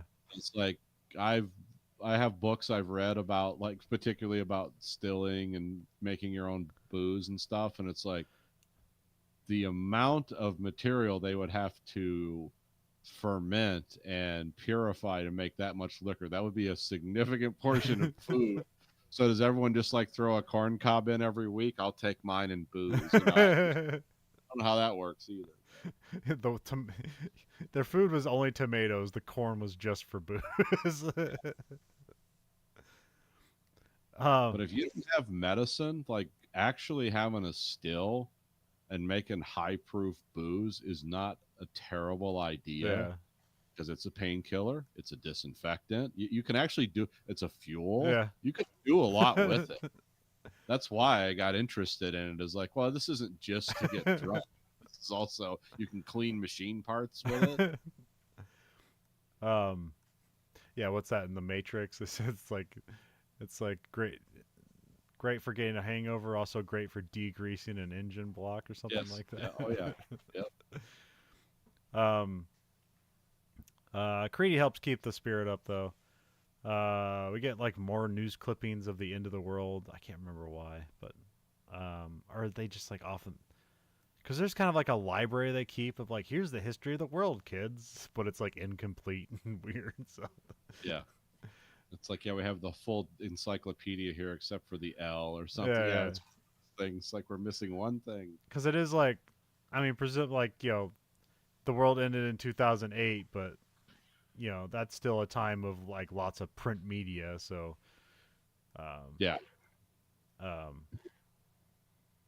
Which yeah, like presumably like if the world ended now, we'd have archive backups of like Wikipedia or encyclopedias that could be unearthed or picked up. But you never see any kind of like you don't see anything here. Like you figure there'd be like somebody would have a PlayStation 2 around or a TV, but but maybe that's too much to ask for the electricity of survival. But you know, that's not necessary here. It's, Yeah, I'm not sure how that would work. um, well, I mean everything is just well, I guess by then it would be like here's a 2008 TV that's already 5 years old, so really it's a 2003 TV, and now it's 20 years old in a time where technology is decrepit and not kept up with, and Yeah, they're living in a castle, so so. perverted in some serious way. So that was being the Act 1. We got Act 2. Guys listening on comms, which this is like Julian Bashir from Star Yeah, Trek. Alexander Siddiq. Yeah, he was also a producer on this movie. Huh, okay. Huh. Yeah. Yeah, this is back in the era where like your Star Trek people would be like they're in Star Trek, they have bit roles in like big larger movies, and then they have starring roles in like B movies, and that was kind of like their career. so, so it's kind of weird to see this guy here because it's like he's like kind of famous, like he's in 7 years of my childhood, so it's like I know who this guy is, but he's not really being utilized that much. But I love his like super complex real name. yeah. It's like a royal family type Oh, name. really? Okay. That's like 25 names. Is he from royalty? Is that why he's a producer here? Did he do more producing after this? He's from he was born in the Sudan. Okay, huh? But he's basically a British guy. Okay, yeah. I think he's he might be an American now. I think he lives in Massachusetts now, Huh. so could be an American. Is he Who like? knows? Did he continue producing, or what did he do after? Let's see. What did he did? What did he do after this? 'Cause I'm trying to think of. Like he was in Kingdom of Heaven. He was like the main Syrian general in that. Okay. And then he was in. He played Hannibal Barca in a TV series about Hannibal Barca. And he was in Doomsday. He was in the 2010 Clash of the Titans. Okay. All right. What else? But he seemed to do like a lot of like BBC type TV, Okay. and then he did some voice work. He was in Lower Decks. Yeah. Yeah. It's the holographic Julian Bashir. So Yeah, it was fun to see him. I forgot he was in this too. I was like, hey, it's Dr. Bashir. yeah. Well, I don't even think he gets a name, but he gets cut to like 8 times in this movie. Yeah, he's credited as AJ. So he hears activity on the comms, and then a line of tanks. Well, I guess it's just one tank, and then it's just a convoy. Like it Yeah. starts rolling up to the community. There's an alarm, and they like arm themselves. So like presumably like this has happened before, where like raiders come to them or something like that. Yeah. That's what they called them, Raiders. Okay. It's like they ask, it's like, is this Raiders? There's also basically no ammo left. Like they upturn like an ammo box, and like there's like 5 shells in it. Yeah. And then AJ here looks at them disappointing. so pretty much every gun just has all the bullets that it's gonna have for the rest of its life in it. So, but almost none of the guns you use, so it doesn't matter. So. It's kind of useless to use them. Yeah. The column pulls up without incident. We get Denton Van Zan, played by Matthew McConaughey. He pops up out of the tank. He's all gruff. He's got like a shaved head, which he was kind of known for, like his long locks, which I think this is like the only time he did like a shaved head for a movie. So, Well, he actually said in an interview his hairline was losing his hair very rapidly. yeah. That time, and he wasn't sure what he was going to do. As we can tell, he did something obviously. Yeah. 'cause Did he get the Turkish hair transplant? I'm not sure what. Thankfully, That's what everybody does now. Apparently, there's like great hair transplants in Turkey that you can get. So, Thank God I haven't had that problem. But yeah, yeah. So he was basically losing his hair, and he didn't want to do a weird hairstyle. Yeah. It's like no one in the wasteland would look like that. He seemed to really get into this character. Oh yeah, it's like maybe like one of his most interesting characters, but like he's also like it's a weird dynamic because he's like kind of the bad guy in this movie and also like the most heroic person in the movie, and also just a complete madman. But you know maybe that's what you Yeah, need in a time of dragons. yeah. It's funny. He's riding a chieftain tank, Yeah. which is like that's a cool name for a tank. It's a British tank. It came after the Centurion, but before the Challenger. Huh. So it's so we don't. Yeah, I mean, because people, because I was looking it up because I knew because of the thing on the end of the barrel. It's like, oh, that's a chieftain. Yeah. But everyone, of course, on the internet, I was just curious, like, what do they say? Maybe it's like a movie thing they built, and everyone's like, no, that's an Abrams tank. It's like, no, it's not an Abrams tank. And like an American wouldn't. They didn't transport an Abrams tank to Britain, so. Yeah, it's like, oh, an American would he would have an Abrams tank. Is like, well, not in the time of dragons. I mean, did say they took a C5 Galaxy, which can hold an Abrams, Oh, but okay. why would you bring one when you knew there would be military equipment laying all over Britain? But really, the real production reason is it was filmed in Ireland, and probably all they could get was a '70s, '80s vintage tank to Yeah. use. So that's why.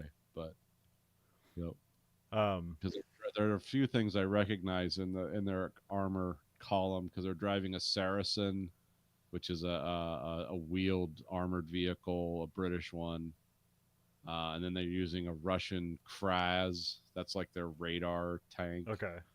And then there's a Land Rover, and then of course a few Humvees because those are everywhere in the world, even at that time. Yeah. Yeah. You throw a rock and you hit a Humvee. Yeah, they were everywhere. Um. Yeah, he's bald. He's got tattoos. He's got this weird axe. He's got like this vest on with like this. He's got like a bomber jacket with the sleeves cut off. Yeah, um.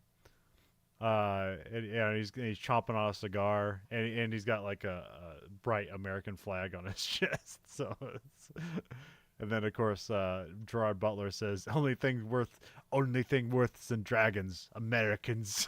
yeah, um, Van Zandt takes a swig of booze.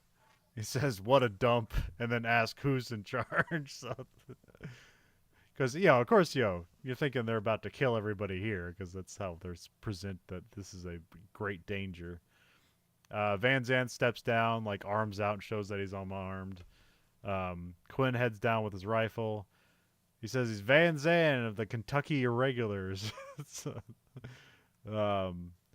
he said his group rebuilt a plane, which he said it was a C5 Galaxy. That's just a big yes, cargo plane. yes. And they flew it here, crashed it. So, and he said he's looking for a place to stay while they refit artillery. So, which again, what's weird about this movie is they have a fucking tank, and then they use like guys to run as bait and a harpoon gun to kill a dragon. So it's like, it seems out of place. But yeah, you could makeshift. You could put a harpoon on the end of a. You could put a coaxial harpoon on a tank, and just stay in the tank and kill dragons. Yeah. Come on. You could just fire the main gun of the tank at the dragon. Yeah, put a sable round in there. It'll pierce it. So. I don't know. Maybe the dragons are smart about that. Maybe they knew too. Not getting the crosshairs of a tank. So again, use canister shot. Yeah, again, like these are the things I want to see. Once you get like this movie, it's like, all right, let's see a dragon take a tank show. Like, does it die? It has to die. But then there has to be something that they learn, like an easy way to just stay above the tank, shoot the gas tanks, and then it's done. Um, you want to see like an F-16 versus a dragon. Like, what happened when the dragon gets hit with a missile? Does it just avoid it? Like, what happens when it takes gunfire? Like, does it not penetrate it? Like, it's like, come on, let me see this. Let's see the warthog versus versus a dragon. Like, come on, let me see it. I want to see every piece. I want to see every firearm versus a dragon. I just want to see it. Come on. Like that scene in Trimmers where they use their entire artillery against the trimmer. Yeah. Just that, but in every military equipment in the world fired at a dragon. Come on, just let me see it. um. Uh. Quinn doesn't believe they have the plane. He says like, yeah, no, they rule the skies, so it's like, yeah, there's nobody's up there. And here's Van Zant has a good line. He says we can do this easy or we can do this real easy. So I'm guessing which is real easy. Is real easy they kill everyone or real easy they like capitulate? I'm thinking he's like, we'll just kill everyone in the cast, or we'll just kill enough of the leadership that you'll do. Yeah, but which one is it? Is easy kill everyone or is real easy kill everyone? Well, real easy's probably killing him. Okay, all right. I don't have to really give anything up. We're already here to resupply. I've got multiple 50 caliber guns mounted on the top of vehicles, fully loaded. Yeah, and I have a tank, and then a helicopter is going to fly over. Quinn shows off a dragon tooth, and he tells the story of the first dragon he killed, and talks about like dragons having one weakness that of unfocused vision in the failing light of magic hour, which is good for filmmaking and I guess fun for the movie. Like, well, as he says, well, his like big line that kind of hits is like, they have good vision in the day, they have better vision at night. It's like, oh, so you can't beat him. And he's like, yes, but magic hour, they're unfocused. It's like, I think it's also where he talks about like, oh, was it the people of a town and something like the something brothers did something and it's like, oh, you one of the brothers? Like, no, we're the townspeople or something like that. So oh yeah, that's I forget, it was somewhere in Kansas where the town rose up and killed the Dalton brothers. That's where he killed the dragon. Oh, okay, yeah. And I forget which okay, so I just messed up that story. It's like two stories in one. Yeah, well, it's like the original, the what is the name of the place in Kansas? It should say. Damn it.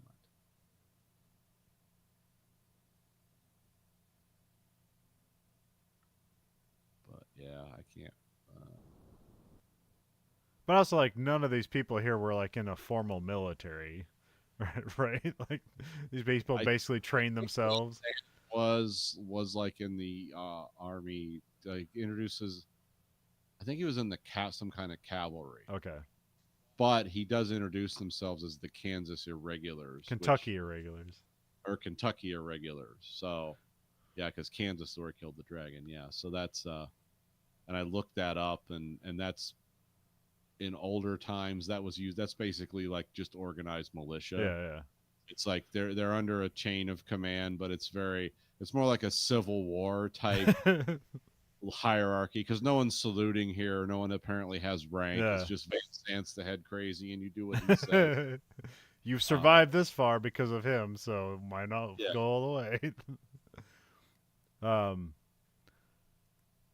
Quinn reluctantly lets them in, like trust not being easy in this world. So, which again, he keeps his gun. He's like, "Why are you letting him in?" It's like, "Why are you trusting him?" He's like, "I'm not." So, that's also where he says he's a dragon slayer, and then like everyone like is like, "Yeah, right." Which I guess being in England, that this makes it extra something. By the way, Quinn's gun is just because we love gun trivia. T-Rex 577 Nitro Express. Okay. Which is a real gun, about a $10,000 gun made by experts. It's a safari gun. Okay. It's said to have such a vicious recoil that they only keep it as what, again, the safari term, stopping gun. Stop when you shoot an animal with one gun, and like the lions charging at you, then you pull out artillery. Yeah, but it'll probably knock you down too. This is the gun that Quinn has. It's Okay.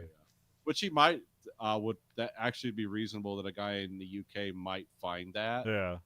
putting across an apocalypse because a lot of most of those guns are made in the UK. Huh. Okay. So yeah, because I've always wanted the 500 a version of the 500 Nitro Express that Hemingway had, but I looked them up once and they're about $20,000 now. Making them a long time ago Yeah. because people do big game hunting with different weapons now, but because it just looks like a double-barreled shotgun, Yeah. and then but you just put these big brass shells in it and shoot Cape Buffalo and stuff. I don't want to shoot an animal with it. I just thought it'd be cool. It's like this is Hemingway's gun, not the one he killed himself with though. That Oh, was a okay. shotgun, but yeah. Yeah, I didn't know. Yeah, I didn't know how dark that got. So I was like, No, the gun that Hemingway shot himself. "This is my collection of the guns that people shot themselves with." Yeah. No, that would that's when you get into death worship, that's a problem. Creedy's like admonishing Quinn for letting them in, but when the helicopter shows up, that kind of like shuts him up because they're like, nobody has a helicopter. And then the helicopter pilot is Alex Jensen. This is played by Isabel Scorupco, who she's kind of I don't know who she's supposed to be in this movie.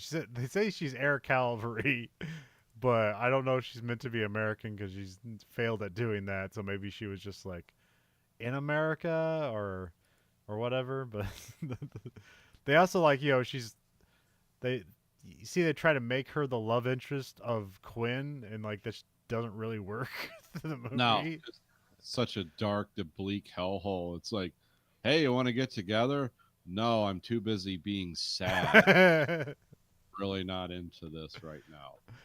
And also, they kind of like, they say she's like the keeper of the death because she like is gonna make a memorial with all like the dog tags and all, because like her crews are basically like the most expendable people in this whole thing. So she just like they don't really like state it out plainly. It's like, oh, she basically she's seen the most people die around her. Like she's like she's the closest to the people that die the most. They don't really like necessarily spell that out, but but her character is just like not really given a lot of development. So no, that's one of the problems with this movie is it's so brisk in how it moves along. Yeah. It's like it establishes it's what I call like video game storytelling. It's like this is who this person is. Okay, cool. What does that all mean? No. Act 1, it's just moving on.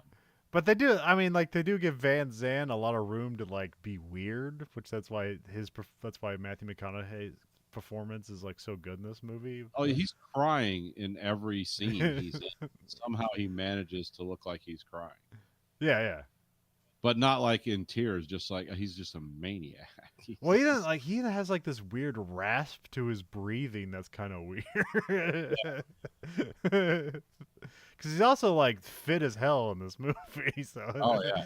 Well, that's one thing he said he hated about making the movie was they were in Ireland, and that's where he like anyone who has Guinness in Ireland is like, oh, God is real. It's supposed to. I don't know, but he said he goes, yeah, I couldn't have very much. Yeah.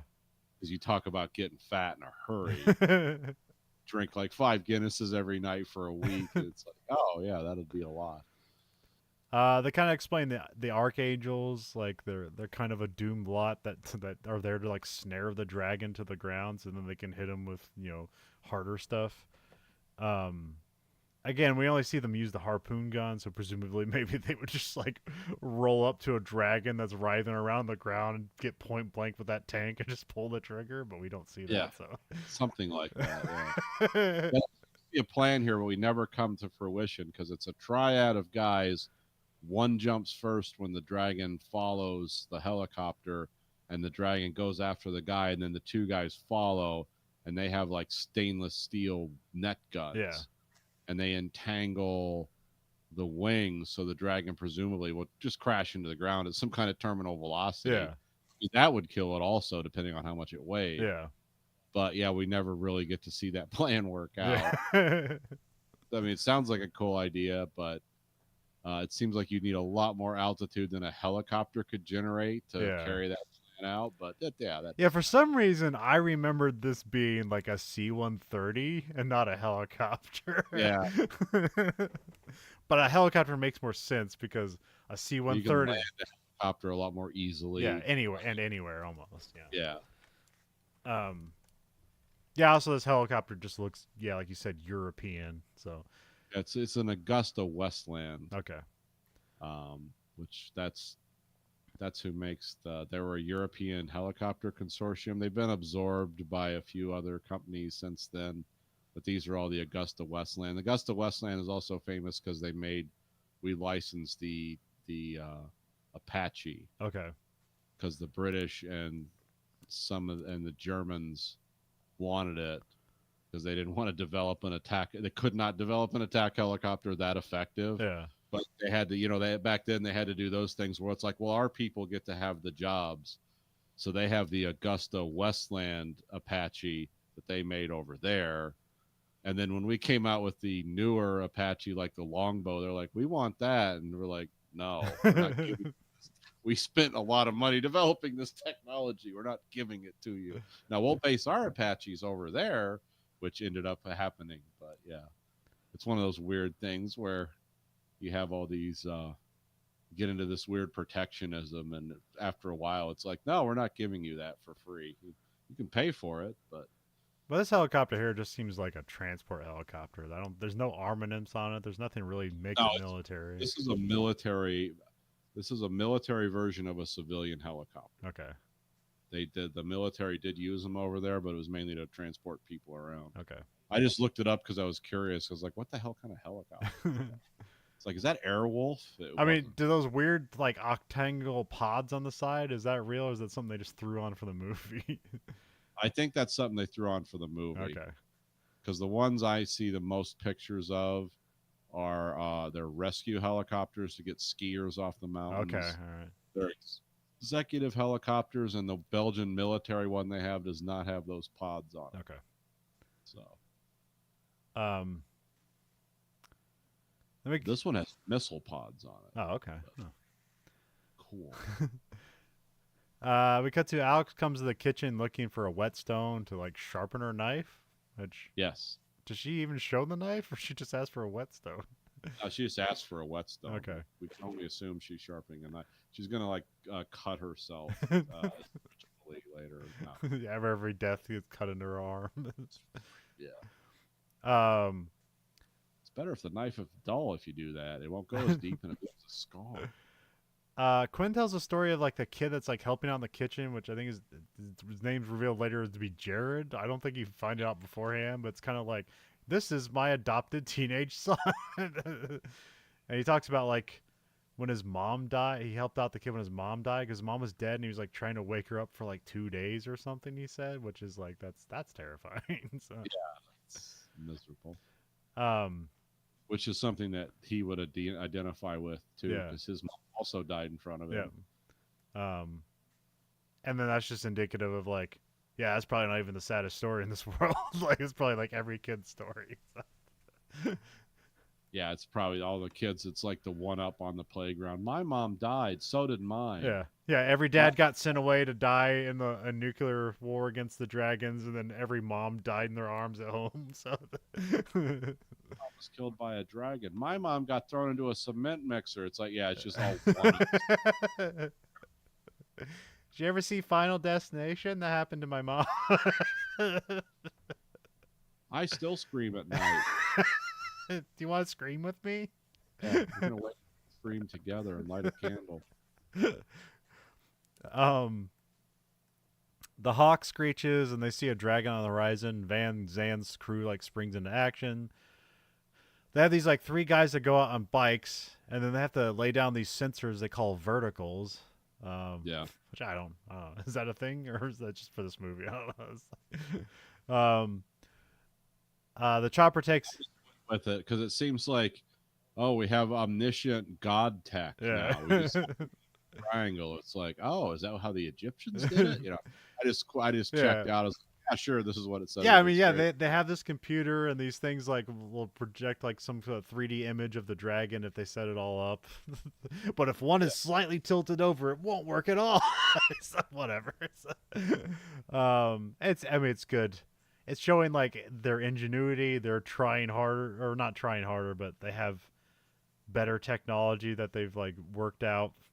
Although they seem to have only these three sensors, so these must be the most impervious sensors in the world. So Yeah. um, I guess they only use it one time, so it doesn't matter. Yeah. um, um, the chopper's getting chased by the dragon, and then they take up into the clouds. They'll lose it. The third guy on the motorcycle doesn't get his vertical set up, and he just gets killed by a dragon. Then Quinn takes a horse out there. He sets up the sensor, and he gets the vertical up. And then we see like the like the PlayStation 2 graphics like kick in. So, I mean, it's 2002, so that's the era of the PlayStation 2. The dragon attacks the helicopter, but it kind of jukes, and then one of the angels falls out, and then the other two jump after him.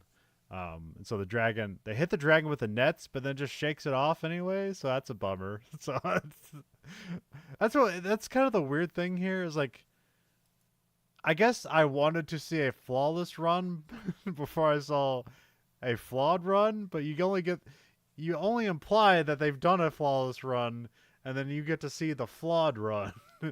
But then you also that's just show you the direness of it. It's like, look what it costs to kill one dragon. Like this math isn't going to work out. So it's like, why are they doing this? But then you learn that playing later on. Um, one guy just hits the ground. Was just talking about like it's like 17 seconds there in the sky till they hit the ground. So this guy, he kind of like gets out of cloud cover, and then the ground's just there, and so there's just no time to pull the chute, and so he just dies. One guy just gets eaten out of the sky, and then one guy gets a chute open, which I guess presumably he lives. Although I don't think we ever see his character for the rest of the movie. Yeah, I didn't know for sure. It's like I think this guy wins, but Um, yeah, because he says three people die, so that's one of the motorcycle riders and two of the archangels, so that makes sense. okay. Um, Van Zandt tells Quinn to grab his horse and act like bait and to bring the dragon to him. Then Van Zandt grabs his axe and then he just hops in a truck with a harpoon gun. Like Van Zandt comes over like a hill, and the dragon's chasing after, and it's like starting to like breathe fire, and that's when Van Zandt shoots the harpoon at it and kills the dragon. Which, does it hit it in the mouth or the chest, or did we ever see where this dragon gets hit that it dies? No, I didn't. I didn't never saw it, but I'm assuming it got hit in the chest. Okay, because he does explain later on that their chest is exposed when they breathe fire, which Yes. I don't know what that means. Like, does when they're breathing fire, does that like expose a thinner like like like scale plating or something that they can Yes. shoot through? Because they always go head down when they're attacking. Okay, And then when they breathe fire, they assume they have to fill their lungs and aim the fire. yeah, And that's why they rear their head up so they can project it. okay, So it's kind of like, it's kind of like, it's kind of a nod to The Hobbit. okay.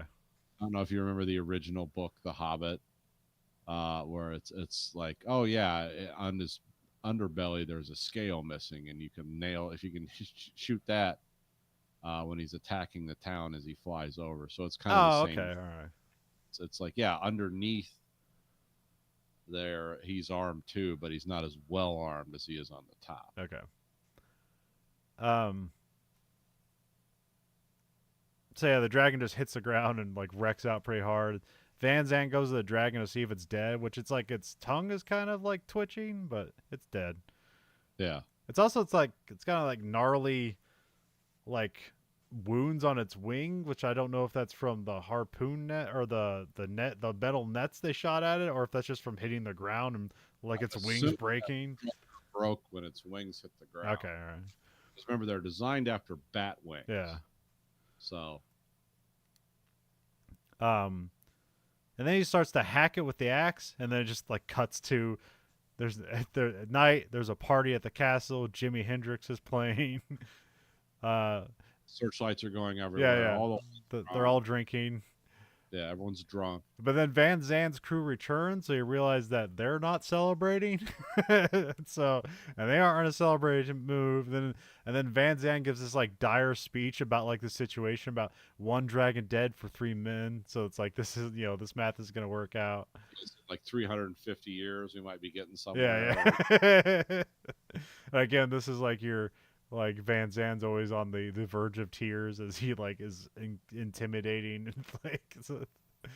Oh yeah, this is also like the oh wait he says like hooray for the country of heroes and like Let me look this up. and pity for the ones that aren't and stuff like that. There's a lot of good lines here that's like this doesn't seem helpful that you're trying to win these people to your cause. You're just making fun of them, but you're also trying to bring the serious of the situation. Which I Envy the country that has yeah. heroes, and pity the country that needs them. Yeah. Look out that window. Eden isn't burning; it's burnt. uh, um. I'm trying to figure out what the origin of that Oh, is. it's not made for this. It's like based on something else. Well, maybe I don't know. That's fun. I should have looked that up. It was written loosely based on some other stuff. Okay. Okay. Um. And also Van Zandt says like we bury our dead at dawn. And then we cut to like, is there a funeral pyre going on here? Are they not burying him? Are they just turning him to ash, or what's going on here? I'm not sure. Because Quinn goes down to I wrote a funeral pyre, but now I remember they said they're going to bury their dead. But then like Van Zandt's the only person there, so I don't know what the hell this is. It's just a way for him to look cool. Yeah, yeah. Just to walk out of it because everything's on fire Yeah. all the time. It's like, yeah, just walk out of it, look cool. Yeah, and also like then that's also what I thought about because he starts to take the axe to the dragon, but then they cut away, and I thought people were going to be eating the dragon meat, but like later on it's revealed that no, they do nothing with the dragon. They don't even move it. So Yeah, they let it decay because the dragons don't like the smell of their own dead, Yeah. so it's dragon repellent. We find out that's not the case, but okay. um. So yeah, contention grows is like with Quinn and Van Zandt. He won't say what he's here to do, but then the exact next scene he does. So kind of seems like maybe out of place or weird editing or something. I don't know. So there's a meeting with Quinn, Van Zandt, and Alex. They say like all the dragons they've killed are females. This is also where they talk about how like, the dragons have two glands. It makes like a natural napalm, which um, Quinn says they had like a chemist who had that same theory, but he's dead now. So, um, Van Zandt says they track the epidemiology to London, where they think that the only male dragon is. So it's not that Yeah. there's like less males. There's presuming there's only one ever. Is that what you're getting, Nathan? Yeah, that's how I understood it. Hold on, I was looking this up. Yeah, that's how I understood it. Okay. So it's like, yeah, because all the origin of this and where it spirals out of is the UK. Yeah. Which kind of makes sense because they were the last place to have like serious dragon legends. Yeah. At least in the Western world. Yeah.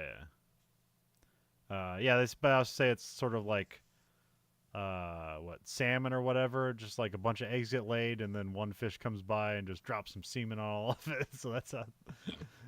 So there's presumably just a bunch of female dragons laying eggs all the time, and this dragon flies by, and that's how like they keep. That's how they keep making dragons.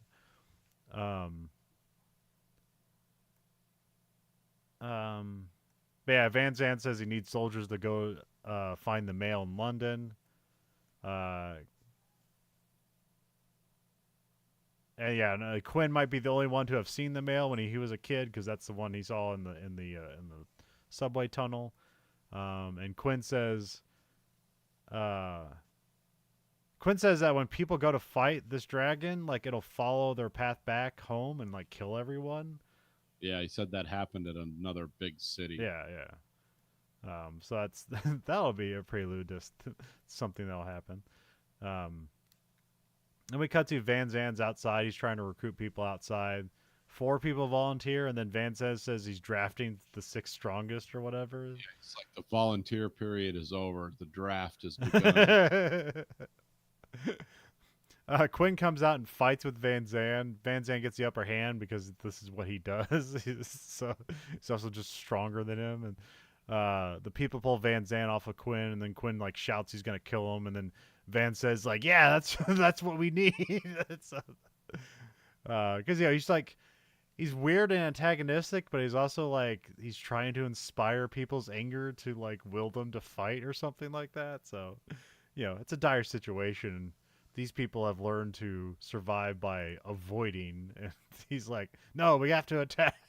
It's like, well, it hasn't worked ever, so why? But yeah, I guess if you kill one dragon, that gives some people hope. Alex gives him some iodine and then just says goodbye. This is supposed to be like their courting period or whatever. That doesn't really work. It's just weird. We cut to Jared is leaving to be an archangel, and this is where like Quinn's like, they survived 17 seconds, and he's like, yeah, but this guy's an 8-year veteran. He's like, okay, sure. Quinn tries to talk him out of it, but it's to no avail, and he heads off. We cut to Van Zandt and his crew leave, and then we cut to Quinn's like picking up. This is where he talks about like. This is in the garden. The dragon didn't die in the garden. But he's talking about he's picking up like dead dragon flesh here because they don't like it, or what's going on here? I don't. He's looking through. Is this when he finds the egg? No. Oh. He's just picking up stuff out of the garden. I thought he was just picking up like tomatoes that weren't turned to ash. But okay. But this is where he mentions how they don't like the smell of, because this is where Jared shows back up and he's like, it smells like shit. He's like, and he says, I love that smell because the dragons hate it. So I just might have confused something here. Okay, yeah. But yeah, here's where he says the dragons hate the smell of the dead, and then Jared didn't leave, so that's just like it's getting weird editing. You have this whole moment of like, fine, leave, and then the next scene it's like, I'm back. But yeah, very next moment, Quinn looks over the dead dragon. He pulls an egg out of it, which okay, so that's when this happened. Yeah, all right. Which this is like in the trailer, and what is this scene for? It doesn't inspire or inform anything or give him a clue. He doesn't do anything with the egg. Yeah, I don't actually understand what it does. Thinking about it myself. This is when they, like you said about like the wonky editing. Yeah. Is it's almost there was a different side story or subplot that was supposed to be told here. Yeah. Though I can't imagine what it was. Yeah. Unless he like cuts the egg open and finds some way to weaponize whatever's inside it against the dragon. The only thing I can link it back to is there's the one scene where they're talking about where he's like, haven't you noticed all the dragons are female? And he's like, no, I don't spend time looking at the plumbing. Yeah. So now he does? I don't know. I thought this, because they make a big deal of this scene. It's in the trailer, and I thought this was going to be like an epiphany moment for his character to like concoct some plan, but it doesn't lead to any of that. Well, I think I think the reason they edit it this way and they put, because somebody obviously they edited this and they watched it. But I think it's just like, he's starting to believe Van Zandt. Yeah, maybe. Yeah. It was definitely like, it was way too big a scene. It was almost like he like found some sacred artifact or something. Yes. It's like, what is this gonna mean now? Poke my bullets in this like embryo and it'll be instantly lethal to the dragon. So again, I'm just way overlooking the scene than what they intended. Yeah, I mean, but I understand why you're doing it. Because while you were talking about it, I was doing like a quick search. It's like, wait, did I miss something? It's like, no, it's just part of the reasons why this movie didn't make its money. Some of the nonsense, like, this is a cool scene. It's not related to anything. Then Van Zandt's column comes to a roadblock that's 66 miles from London, which someone scrawls another 6 in it, for meaning hell.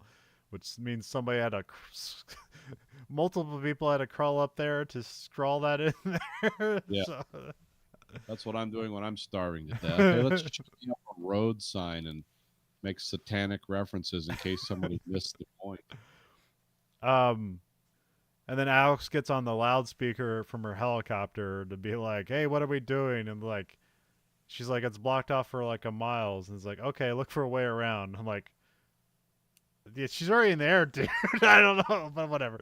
She leaves to go look for another way around.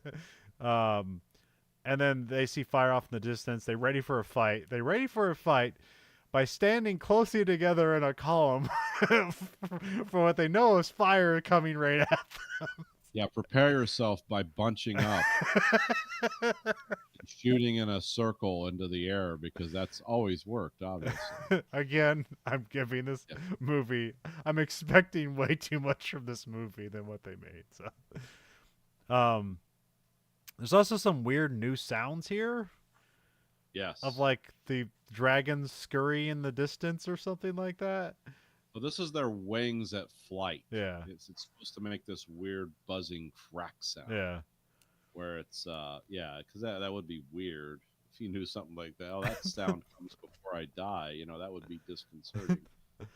We get Van Zandt sees the dragon as it's like firing its like breath at him, and he does this pretty cool like backwards slow mo jump as he's like firing this you know shotgun with like two like foregrips on it, flying back. Mossberg M500 Cruiser. Is what Okay. um, and then like as he lands, he like lands kind of like under the tank or close enough to crawl under the tank, and then presumably almost like everyone except him and one other dude don't are immediately turned into ash from this fire breath. So it's supposed to be like this is the male and it's extra fiery.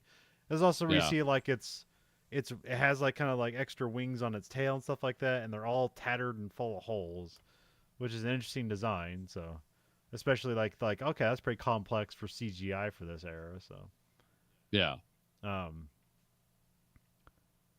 I wonder if the corridor crew guys did a thing on this episode. That I should hopefully it did. That'd be interesting to watch. Because there are like there's a mismatch of effects in this movie. There's Yeah. some really good stuff and some stuff that just doesn't work. So Yeah. and I don't know why. So I'll have to find out. Had probably had something to do with the final production on it. They might have had a different budget. Okay. 'Cause there's not a whole lot of information. You can find like a breakdown of Yeah. like it's pretty much no, it was this, then that, then it didn't make its money and goodbye. So I'm guessing they might have like cut a bunch of money at the end. Yeah. And it's like, okay, you got to do it with this. Alex is like calling into the column, but nobody responds. But we do see like Van Zandt still alive, but apparently just not responding. She runs up to Van Zandt. We see like one other guy, and so that's like there's three people left of his entire crew. So Yeah. Van says it was the male, and it burnt basically everyone to ash. She's like, "Where is everybody?" And he just has like ash sifting through his hands. so it's like, oh man, just roasted them, bone and all. So um, and then he says like the castle because Quinn told him what would happen, and this is exactly what happened. So the dragon goes to the castle, lights it on fire. Quinn's at the farm, so he runs back to see the castle in flames. He sees the male fly away, kind of near him or whatever. Then Quinn runs to the castle. Jared is alive and with a fire extinguisher, which none of these fire extinguishers probably work, but whatever. So I don't know. Maybe they knew it. Maybe they figured out how to refill them or whatever goes wrong, or re-up the CO2 cartridge in it, or however fire extinguishers work. So I don't know. Presumably you can you recharge a fire extinguisher, or are they one use and throw away? I think you can recharge them. Okay. He grabs a couple of kids and brings them to the basement, which I think he was thinking like all the kids were dead, and then he sees the basement is full of kids. So basically, all the kids are alive because Creedy's down there. He says, "I got all the kids," and he's got two in his hands. Like, you missed a couple. Well, he doesn't say that, but it's basically it's like yeah. but also like there's like the one girl, she was like clinging onto like a column in fear, and she wouldn't let go, so he has to like get her off of that. Um, they turn on the sprinklers in the basement, and then Creedy like this is where like Creedy this is weird. Creedy and Quentin argue about like, hey, there's more people up there, like basically all the older people. Like we got to go get them, and then Creedy's like, you stay here, Quinn. I'll go get them, and then we have like the basically like the Twister standing at the door, you dying in the Twister kind of moment where he stands in this.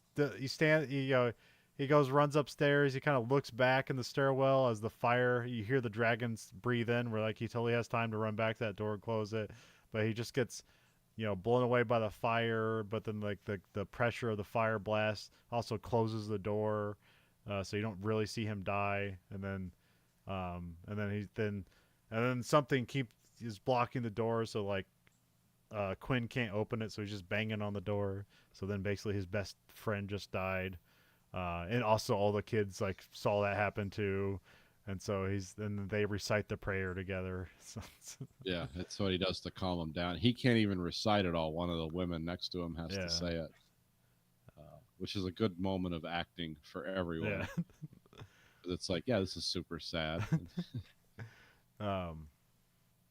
Also seems like I don't know. That's one of those weird things because like Gerard Butler became kind of like a leading man, and so it's weird that he's a character in this movie. He kind of exists as like this guy's best friend. Really doesn't have a lot of scenes, and then just kind of dies unceremoniously. So yeah, that happens a lot in this movie, though. Yeah, this like to take some.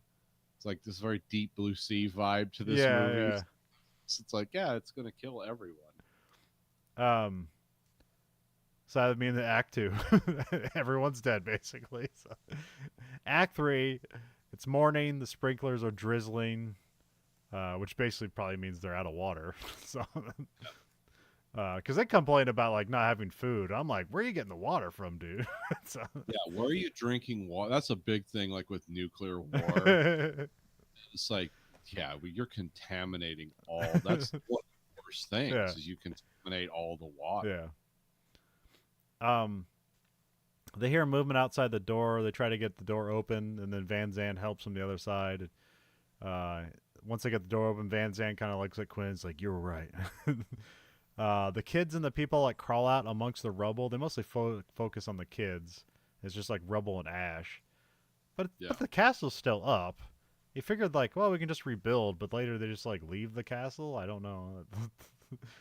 I think they leave the castle in case they fail to do their mission and the dragon comes back again, that they won't be there for its follow-up attack or whatever. Again, that's left for me to explain. They don't explain it. They don't.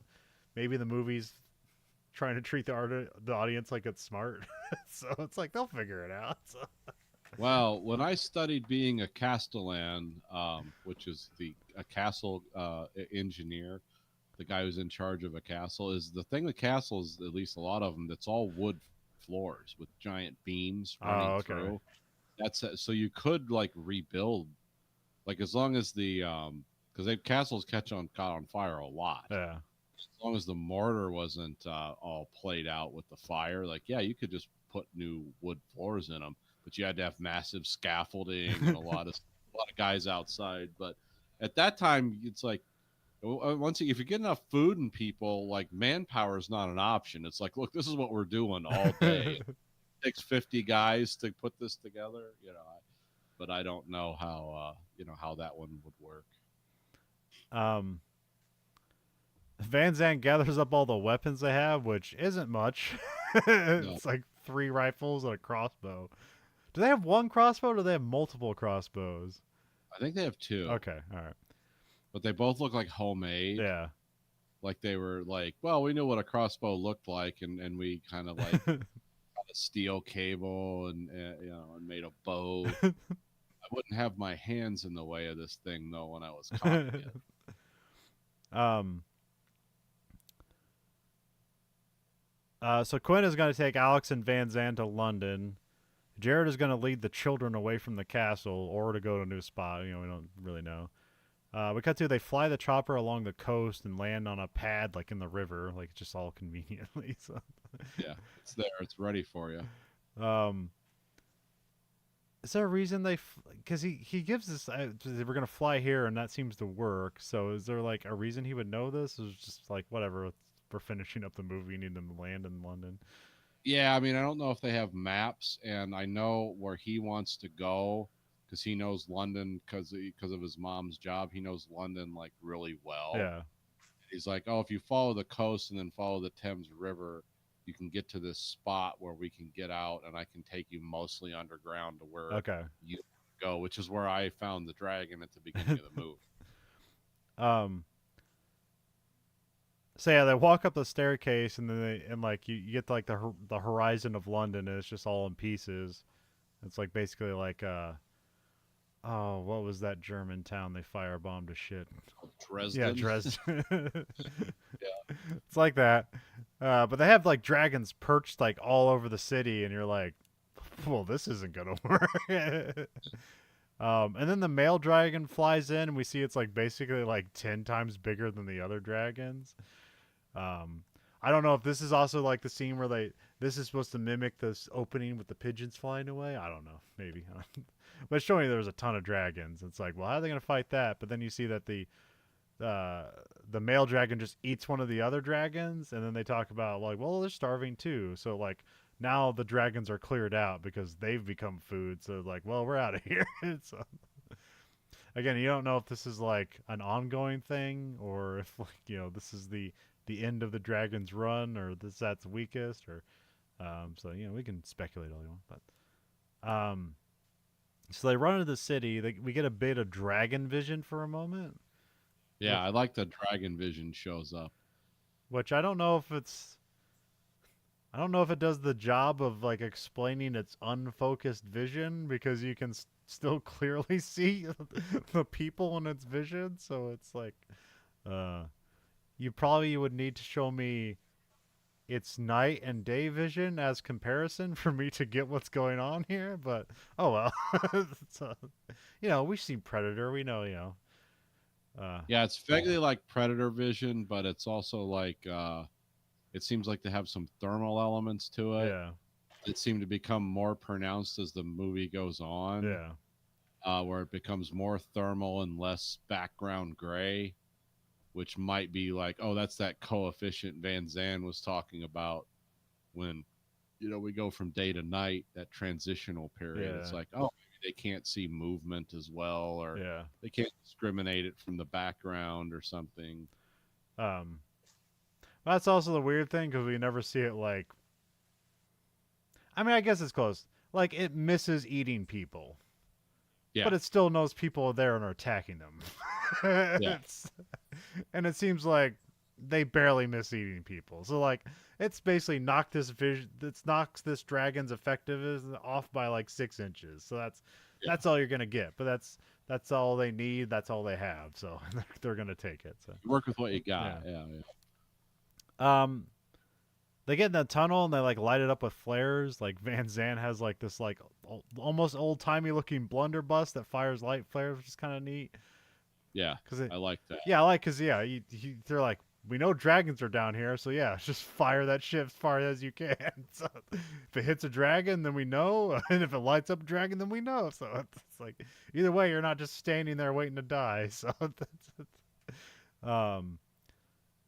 And then here's where Van Zandt shows off. He's got some explosive arrows, which they're going to put in the crossbow. So this is very Rambo 3. Yes. Um, which I don't know. I don't know if that's a real thing or not, but it's a big movie thing and a big video game thing of the explosive arrowhead. And so, I mean, it looks cool. I've never actually seen it in real life or heard of it. yeah, It looks cool because Van Zandt even says when he's assembling the arrows, it's like, oh yeah, these are really unstable. And by the way, they go about 50 feet. yeah, It's like because they're so front heavy, yeah, it's drop like a stone. yeah. This Ray explains that like the dragon will reveal its chest when it blows fire, and that's your moment. So you got to be standing in the furnace to shoot it with the explosive arrow. Um, which yeah, I'm not even sure if like for the explosive they're talking like here if 50 feet is a good enough distance to be away from it. So. Can I get like a recoilless rifle? Something like I can throw on my shoulder? Like, couldn't we do this with an RPG?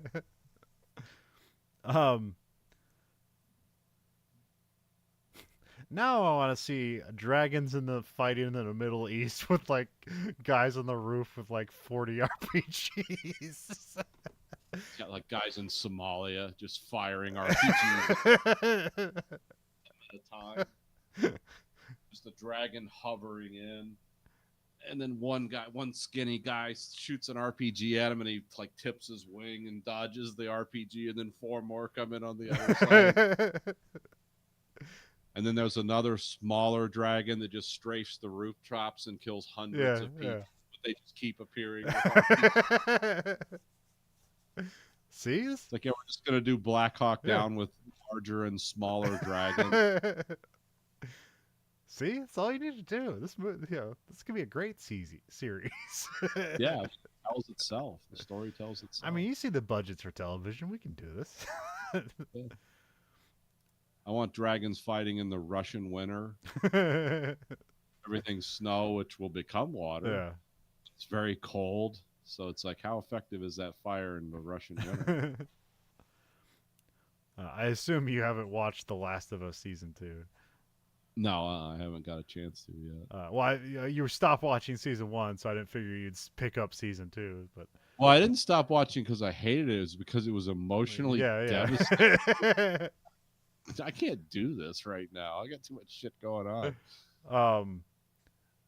But they have a big like zombie invasion, like, well, I guess infected invasion moment where it's like it's pretty big and pretty wild because it's a lot of like people firing in all directions at once. It's like, and like you don't see any friendly fire, but that's all I'm thinking about the entire time in this scene. It's like, oh man, you're really trusty. Yeah, get behind me, start shooting. What could go wrong? No, it's like run into the field of fire you've created to fire at people while people behind you and around you are also firing at things around you. It's like, this is a bad idea. And it's not like coordinated interlocking fields of fire in any way. Well, I mean, like it starts out they're doing that, and they're doing like fortification, like castle stuff, like we're gonna drop like fire and bombs on them. But as soon as the penetration starts and everything starts to go towards the middle, then they have to focus on the middle. And like they were on a wall shooting outwards, and now they have to turn inwards. So now everything is a danger. It's like the infected are the danger. You're a danger. Circular firing squad, essentially. And then the infected start getting on the roof, and it's like we can't hide anywhere. Yeah.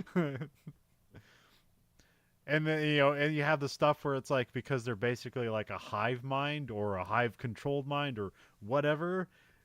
When they shift, they all shift at once. It's like, yeah, that's dangerous.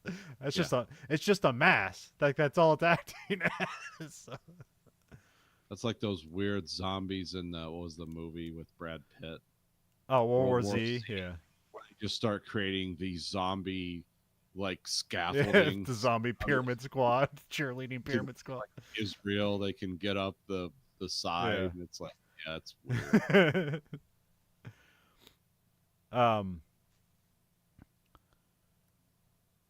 So they keep hearing dragon sounds and they stop, but then they just keep going anyways, and the dragon's never there. So it's just there to create tension. But again, like it's a real hard thing in movies to film kind of distance and what do you call that? The distance between things and correlating that to the audience correctly.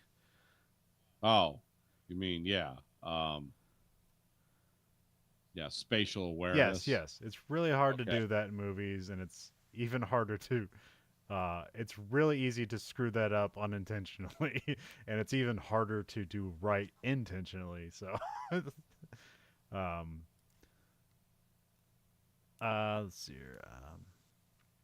So yeah, they crawl up the shaft, which is because he has a flashback. Quinn has a flashback to his mom, so presumably this is the same shaft where his mom died. I'm not sure, or if it's just similar.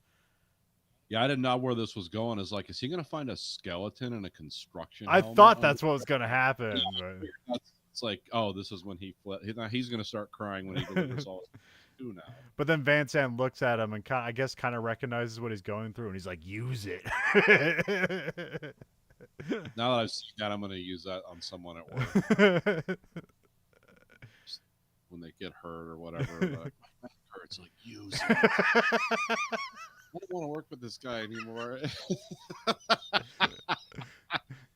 Guys, Oh. are you an aspiring hero in the apocalypse, or are you Senator Palpatine? You know? Use that anger, Luke. Feel your hate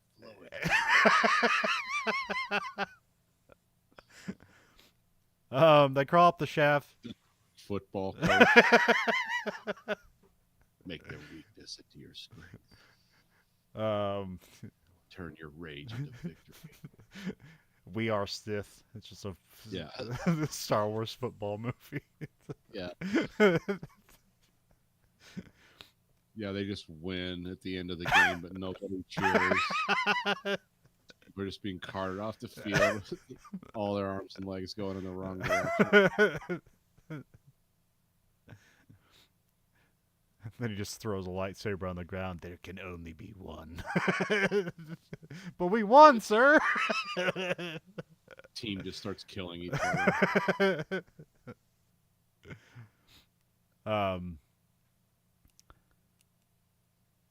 So Van Sant has a plan to like split them all up and attack from all angles, which just seems like correct. They should have been doing this all along. So Yeah. instead of standing in a column to get killed all at once. So, Yeah, when you're fighting something that has a brain equivalent to the size of a walnut to its body mass, Yeah. it's like just use a little bit of strategy here.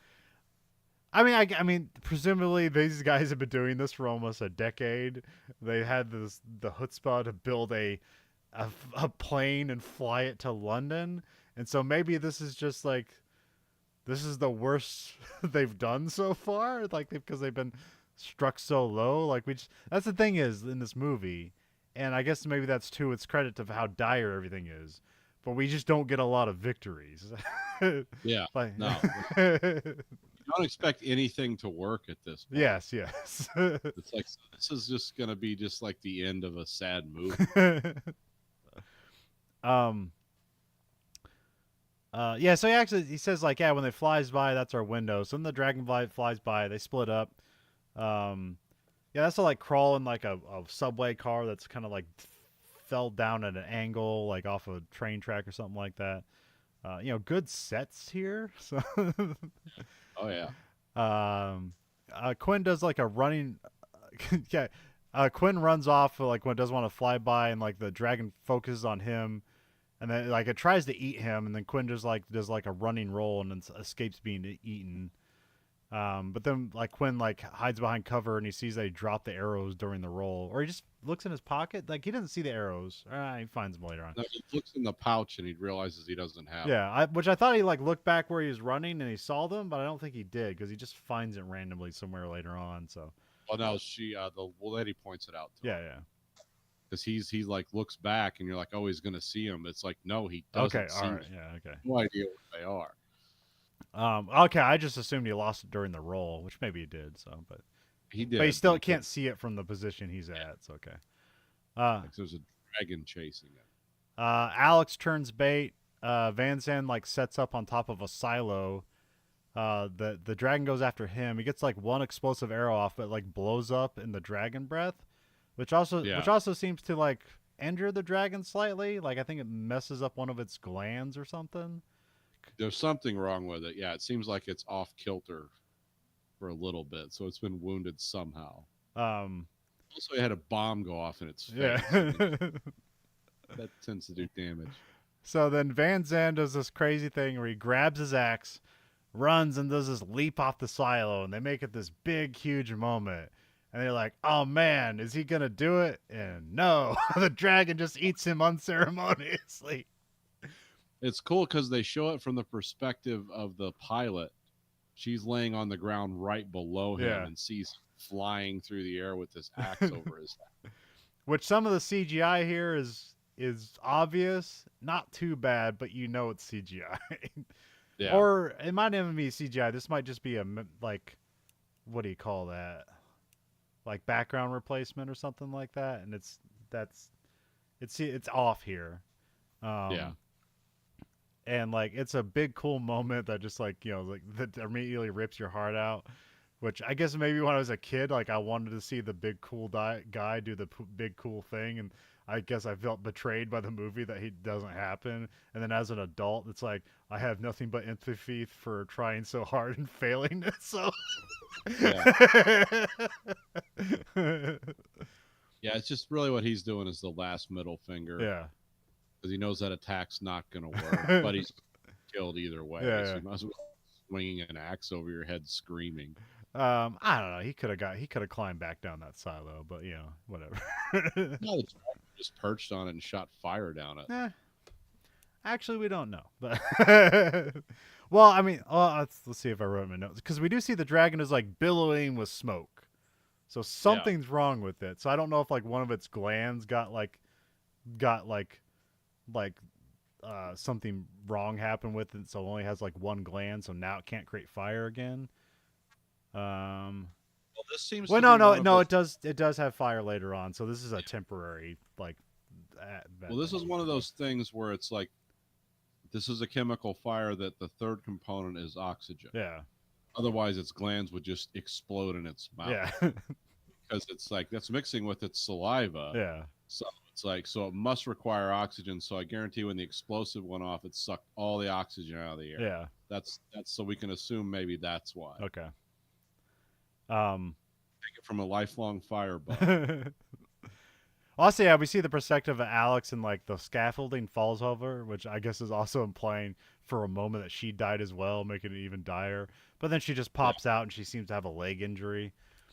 Um, Quinn goes to his sister. So they get behind cover. Quinn runs out to get the explosive that Alex points out. He's being chased. He draws back the bow, which like takes forever, which it would. That's hard to do. Yeah, he's just doing his bare hands, which you're saying like, yeah, don't do that. I act well. It's only because I know a guy that lost the tips his left finger playing around with a crossbow because when he was holding it, he was way too high on the shank, and so when he pulled the trigger, the bow went, and it'll just cut you. I mean, it'll just fly off in all Okay. directions. And so when he had his hand like braced up in front of that thing when he was trying to pull it back, I was like, "No, dude, don't do that." I know that's not a real crossbow, but yeah, I've seen the results of crossbow mutilation. It's like, no, don't do that. um, so Alex just runs out and runs a distraction. She just starts firing her gun at the dragon, which I think is like the first time. Well, I guess Van Zandt shot a shotgun, Yeah, to no avail at the dragon. But yeah, that'd be smart. If you had scales that could take bullet hits, that would still like you're gonna feel that. um, but then the dragon focuses on Quinn. It like kind of like screams at him, and then he fires. Yeah. No, it doesn't blow. Yeah, it doesn't. Yeah, it doesn't blow fire here. It just kind of screams at him, and then he fires the explosive down its throat, and then that just creates a big explosion that like knocks Quinn back, and then the dragon dies because it almost seemed like it's still alive for a moment, and then just doesn't move again. It's like, all right, it's dead. So they've killed the male dragon. Alex goes to Quinn and helps him up. Then we cut to it's just sometime later. Well, I guess it's 3 months later. 3 months. They have an antenna set up, and they say they're getting like a radio message in French. So this is very like Independence Day. Yeah, Because I think that's how Independence Day ends. They get messages from France or something. something like that. Yeah, Um, yeah, here they mention they haven't seen a dragon in like 3 months, and then Alex and Quinn like head out together, implying that they're a couple. Which this is like not necessarily like earned, but whatever. It's a pretty short movie. Um, And then Quinn grabs Zan's axe, is, I guess, sort of a an homage to him or whatever. The axe that did nothing in this movie. Right. Remember how he just like frivolously died in the air with his axe? We're gonna keep his memories. Keep this alive. And that's the end of Rain of Fire. So a again a flawed B movie with good ideas that's kind of too smart to be too dumb. It's Yeah. They got really good actors. They had a really good production team for what they were trying to do with the money they had. yeah. For some of the setbacks they had, like the county in Ireland where they were filming being quarantined because all the livestock, Oh they yeah. had some disease that hadn't happened in like 500 years. So they had to abandon the castle where they were filming and then build a new castle somewhere else that kind of looked like the old one Oh for okay. interior. All right. And then they had to chase people away that like, no, we're here to see the castle. It's like this isn't a real one. This is a fake one. And that was just one of many problems they had. uh, Uh, making there's like this movie has good lines but poor character development. yeah, um, it's got cool scenes but imperfect editing. yeah, I don't want to call it bad editing because I don't have enough like ammunition for that. I just those moments that seem out of place, which I don't know if I could blame the editing or maybe I should blame the director or blame the B unit or who whatever. So, well, this wasn't one of those movies where I read like, oh, they fired the director and brought in their own people to finish like editing it. I didn't hear that. yeah, So, but it does seem almost patched together in some points. yeah, It's like, oh, we shot 5 hours worth of material. Let's compress this and compress it further, which didn't allow for side plots to develop. yeah. Like, because there was a whole love interest with his second in command, the Gerard Butler character. We get one Oh, scene where okay, he's like, but that was supposed to be like a whole yeah, thing. There was like conflict because the one guy who was trying to take his family out to harvest like was one of his daughters supposedly, and okay, that kind of got wrote out of the. yeah, So they wanted to do things. It's like, hey, we can't do the $200 million dragon movie. Let's do some character stuff. And then they're like, nah, let's make this a I summer mean, blockbuster. Push it yeah, out. they had to And hire a TV director, and if you're doing that, you yeah, do things swiftly with with as few pieces as possible. Um, so like imagine those X Files episodes. Like some of those episodes felt like they were 2 hours long in a good way, yeah. and then it's like, no, this is 44 minutes of TV. And we're doing 25 of these a year or something. um, and a lot of times it seems like if you hire a TV director to shoot your big movie, it's so you can it's so a producer can push them around. So I don't know, sometimes that happens, or sometimes or sometimes TV directors are also like producers, and so a lot of times they might wear their producer hat more than their director hat and just like go for the most practical thing rather than the more ambitious thing. So, it's like, Yeah. let's save $1 million here and not do that. Yeah, we don't need that shot that we may or may not use. Yeah. um, but yeah, there is something always about this movie, and like I said, if you look at the critical reception and now filtered through, the critical reception is 23 years old and not necessarily aggregated everywhere how everything is Yeah. now, but like Rotten Tomatoes, it's 41%. Um, Metacritic, it's got like 98%. So how did that happen? Um, IMDb, I think, what's that, 6.2, which that's like okay. Yeah. Like, um, and like if you look on the Amazon rating, it's like 4.5 stars. So like, I don't know. It seems like people like this movie. Maybe it's aged well. I don't know. Yeah. I Well, I think people like the concept of it. I Yeah. think they like the bleakness of it. Um, I think they appreciate the performances of all the actors in this are good. Yeah. I mean, McConaughey, like, definitely that's that whole chewing the scenery thing, but it Yeah, works. yeah. I mean, for what he's like, oh, this is my character. Okay, well, we're doing Well, he gets this the then. best dialogue, and he has the most freedom to do the weirdest stuff with his character, so he just stands out the most. So, Yeah, and you want to watch him more than anybody. So, and you believe Christian Bale is this sympathetic leader, yeah, this kind of giant orphanage of people that he's like, I'm just trying to keep people alive. yeah, He conveys that well. I mean, everyone in this does a good job with what they're given, yeah, and yeah, and it creates. It's like it's a cool concept. It's something you could build on, like you're saying. Well, Because yeah, he's this, saying it's like you could build on this. yeah, this is a movie that deserves a remake Yeah, because it's flawed and you can make it better, rather than like let's take something that worked in the '70s and just redo it because it has a name brand. It's like yeah, no, like remake a bad movie. But that again, that's why you don't remake a bad movie. It's like, well, it didn't work the first time. Why is it going to work another again? So it's like we can fix all the things we know that were wrong, but it's going to have that name recognition of like, oh, this was a shitty movie. yeah. We're not going back to the well. I mean, they don't even make movies now almost unless it's like a guaranteed like franchise thing. Yeah. Like they're not doing any original content. They remade Spider-Man like 4 years removed of the previous Spider-Man reboots. And those bad Spider-Man movies still made a ton of money. They just didn't make enough for them to. There was no consistent growth, Nathan. So obviously it's not working.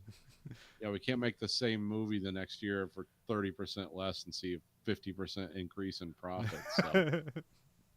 So these the Hollywood sucks. It's like, oh, that's the reason why. um. Hey, HBO, take a crack at it. Make a TV series out of Rain of Fire. Yeah, I mean they're gonna make Threads into a TV series. They say so. Wait, oh the nuclear one, Yeah, the Brit, yeah, okay. the guys who made the one about the kid who killed the girl. It was all over Netflix or whatever, or HBO. What was that called? About a Boy? Oh, It's the British one. I know what you're talking about. It's new. It's like all done in a oneer. Yeah, Was that like, is that like childhood or adolescence? What the hell is it? something like that. Oh, I watched it and it's like, yeah, this is bleak. oh, I weirdly heard people say that was actually like kind of like hopeful or whatever, but I guess not. Well, I thought it was kind of bleak, but Yeah, I didn't. I heard about it, but I didn't watch because I just don't. I have not turned to Netflix and like I really should get rid of it. But as soon as I do, well, people will come out of the woodworks and like, why isn't this working? It's like because I don't want to pay for what? it. um, damn, I figured it'd be on there like, hey, here's what's hot, but I guess it might have gone out of the hot thing. I mean, me and mom were talking about like a couple months ago. So It's something like adolescence or whatever. Let's go to TV shows. Hey, It's gotta pop up. yeah, it's British TV shows, dreary, hopeless British TV shows. Yeah, because he's like, was it like a kid who's like a men's rights activist or whatever, and they think that, and he seems like the Well, he supposedly got sucked into the incel stuff on the yeah, internet. he was like a Jordan Peterson guy. No, I forget who they named. It wasn't any of the people you know. It's like an Andrew Tate guy. Yes, that was the one guy. Yeah, he's been prosecuted for stuff, so they could name him. Yeah, and supposedly like this 12-year-old kid like just stabbed the girl to death. Yeah. Internet stuff, and none of the family wanted to believe it. Adolescence. Adolescence. Yeah, so those people who made that dreary, hopeless TV show are going to make Threads into a TV series. It's like, oh yeah, watching someone die of radiation poisoning over 12 episodes. It might be one of the most hopeless things I've ever seen. Yeah, oh yeah, Threads sucks. Weirdly, one of our most downloaded episodes. I don't know why. The algorithm must love Threads or something like that. Because no people are Uh, downloading it. It's just bots downloading it. like, yeah, you really caught the thread in this thread. It's like, no, it's just Chinese thought bots. Oh wait, Like, was that like Google's like version of like Twitter or social media thing? Was that Threads? yeah, it's still a thing. I think it's Facebook's, or maybe I think it Oh might yeah, be maybe it's Facebook, Facebook things. I bet that's why it gets downloaded, just because of probably. probably because of the SEO or whatever. Do you Yeah. know what SEO means, Nathan? No, explain it It's to me. search engine optimization. It's Okay. basically you tricking the internet into making sure that when people search almost anything, that their field will appeal first or more often than anybody else's, and so you're just farming clicks. Uh, it doesn't matter if you're helping people or giving the information you want, as long as they clicked on your thing. That's all they want. So Yeah. Oh yeah. it's what's making the internet a more and more unuseful, terrible place. Other than the people that are helping to do that. Yeah. So Yeah. You can't just blame the bots. The humans are also. the bots learned it from us. The bots don't make themselves racist. We help the bots become racist. And the bots don't even know what they're saying. So, uh, It is fun. Anyway. well, we're sending a problem to space containing the supercut of scenes from the imperfect collection of movies that make up the Verhoeven Effect. Nathan, what one scene from this movie are we chucking into space? We're gonna have to do it when Van Zant jumps off the smokestack with the axe over his head. Okay. But you can't show what happens at the end. That scene, because it's kind of like the movie. It's like, oh, this is gonna be really cool. This looks cool. This is well done. And then you realize, oh no. It's so yeah. That for me that perfectly encapsulates this movie. um, where you can find us at Letterbox username VHE. 1 out of 5 stars. What are we giving Rain of Fire? I'm gonna have to give Rain of Fire 3. Okay. Because it looks cool. It's well acted for what it is, but it does not deliver on any of its promises. But it does give you like a hey, I could do this better vibe. Yeah. It's like, well, this is what I would do, and I would do it this way. We should do this. We should make this a 12-parter on HBO or something. It's like, yeah, no, this world is a lot smarter than this movie made it out to be. When you start doing that with a movie, you're not watching a complete Yeah. work of so It is a weird movie that it doesn't promise you that it's going to be smart or a complete movie, but you get that vibe like it's going to do that. So yeah. it's like competent enough that you expect more out of it, and you're more disappointed with it. Well, another thing with this movie, the effect it has with the like you're talking about, the wild disparity in reviews, is 3 very famous people were the leads in this movie. Yeah. And as time goes on, it's like, oh, these guys are in this. This must be great. Yeah. And not realizing like, oh, this movie's over 20 years old. These at different points in their career at that time. It's like, do you know there's an action movie, a science fiction apocalyptic movie that stars Matthew McConaughey, Christian Bale, and Gerard Butler? Whoa! Yeah. It's crazy. This has got to be the best thing ever put on film. And then you realize, like, oh no, this was done like a long time ago. I would have been graduating when this came out. Yeah, No, I'd be graduated at this time. let's see, when did this was it 2002? Yeah. I would have been I'd have been out of high school like 10 years at that point. But yeah. Well, you can find our podcast at verhoeveneffect.com. There we have listener support at a month. We can support us on a monthly site by our 99 cents, $4.99, or $9.99. Cancel any time. You can rate our podcast whatever you want. You can rate us whatever you want. The only thing the algorithm listens to is the highest rating. So remember, you control the algorithm. So give us the highest rating. Yeah, don't let that optimization thing he was talking about. Don't let the SEO control you. Yeah, don't let those clickbaits create Skynet. You can find us at Twitter at Verhoeven Effect. You can find us at Blue Sky Social at Verhoeven Effect. And you can find us at Facebook at Verhoeven Effect. And you can find us on YouTube at American Greed Factory. Watch both this and that show live and unedited. So for the Verhoeven Effect podcast, I'm Conlon. And I'm Nathan. I guess I forgot. Nathan, what did we learn today? What have we learned today?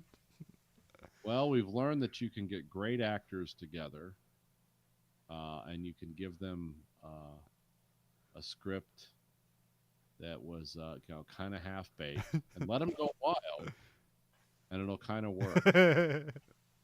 And we also learned in a movie where you drive military equipment around but never use it. It kind of sets the audience up. It gives them unrealistic expectations. They're not met, that they're very angry. Yeah, it's richardebert.com and give this a star. Yeah, this is Chekhov's tank. You're supposed to use the tank. Yeah. You can fire it once and have it miss the dragon. Just fire the fucking tank. Yeah, it's cool. And it's got those like smoke screen things. Like, let it use that once.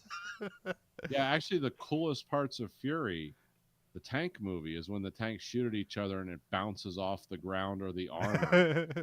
It's like a laser beam, and it sounds really weird when it whistles off into the sky. The tank misses. It's Goodbye, America. Goodbye, America.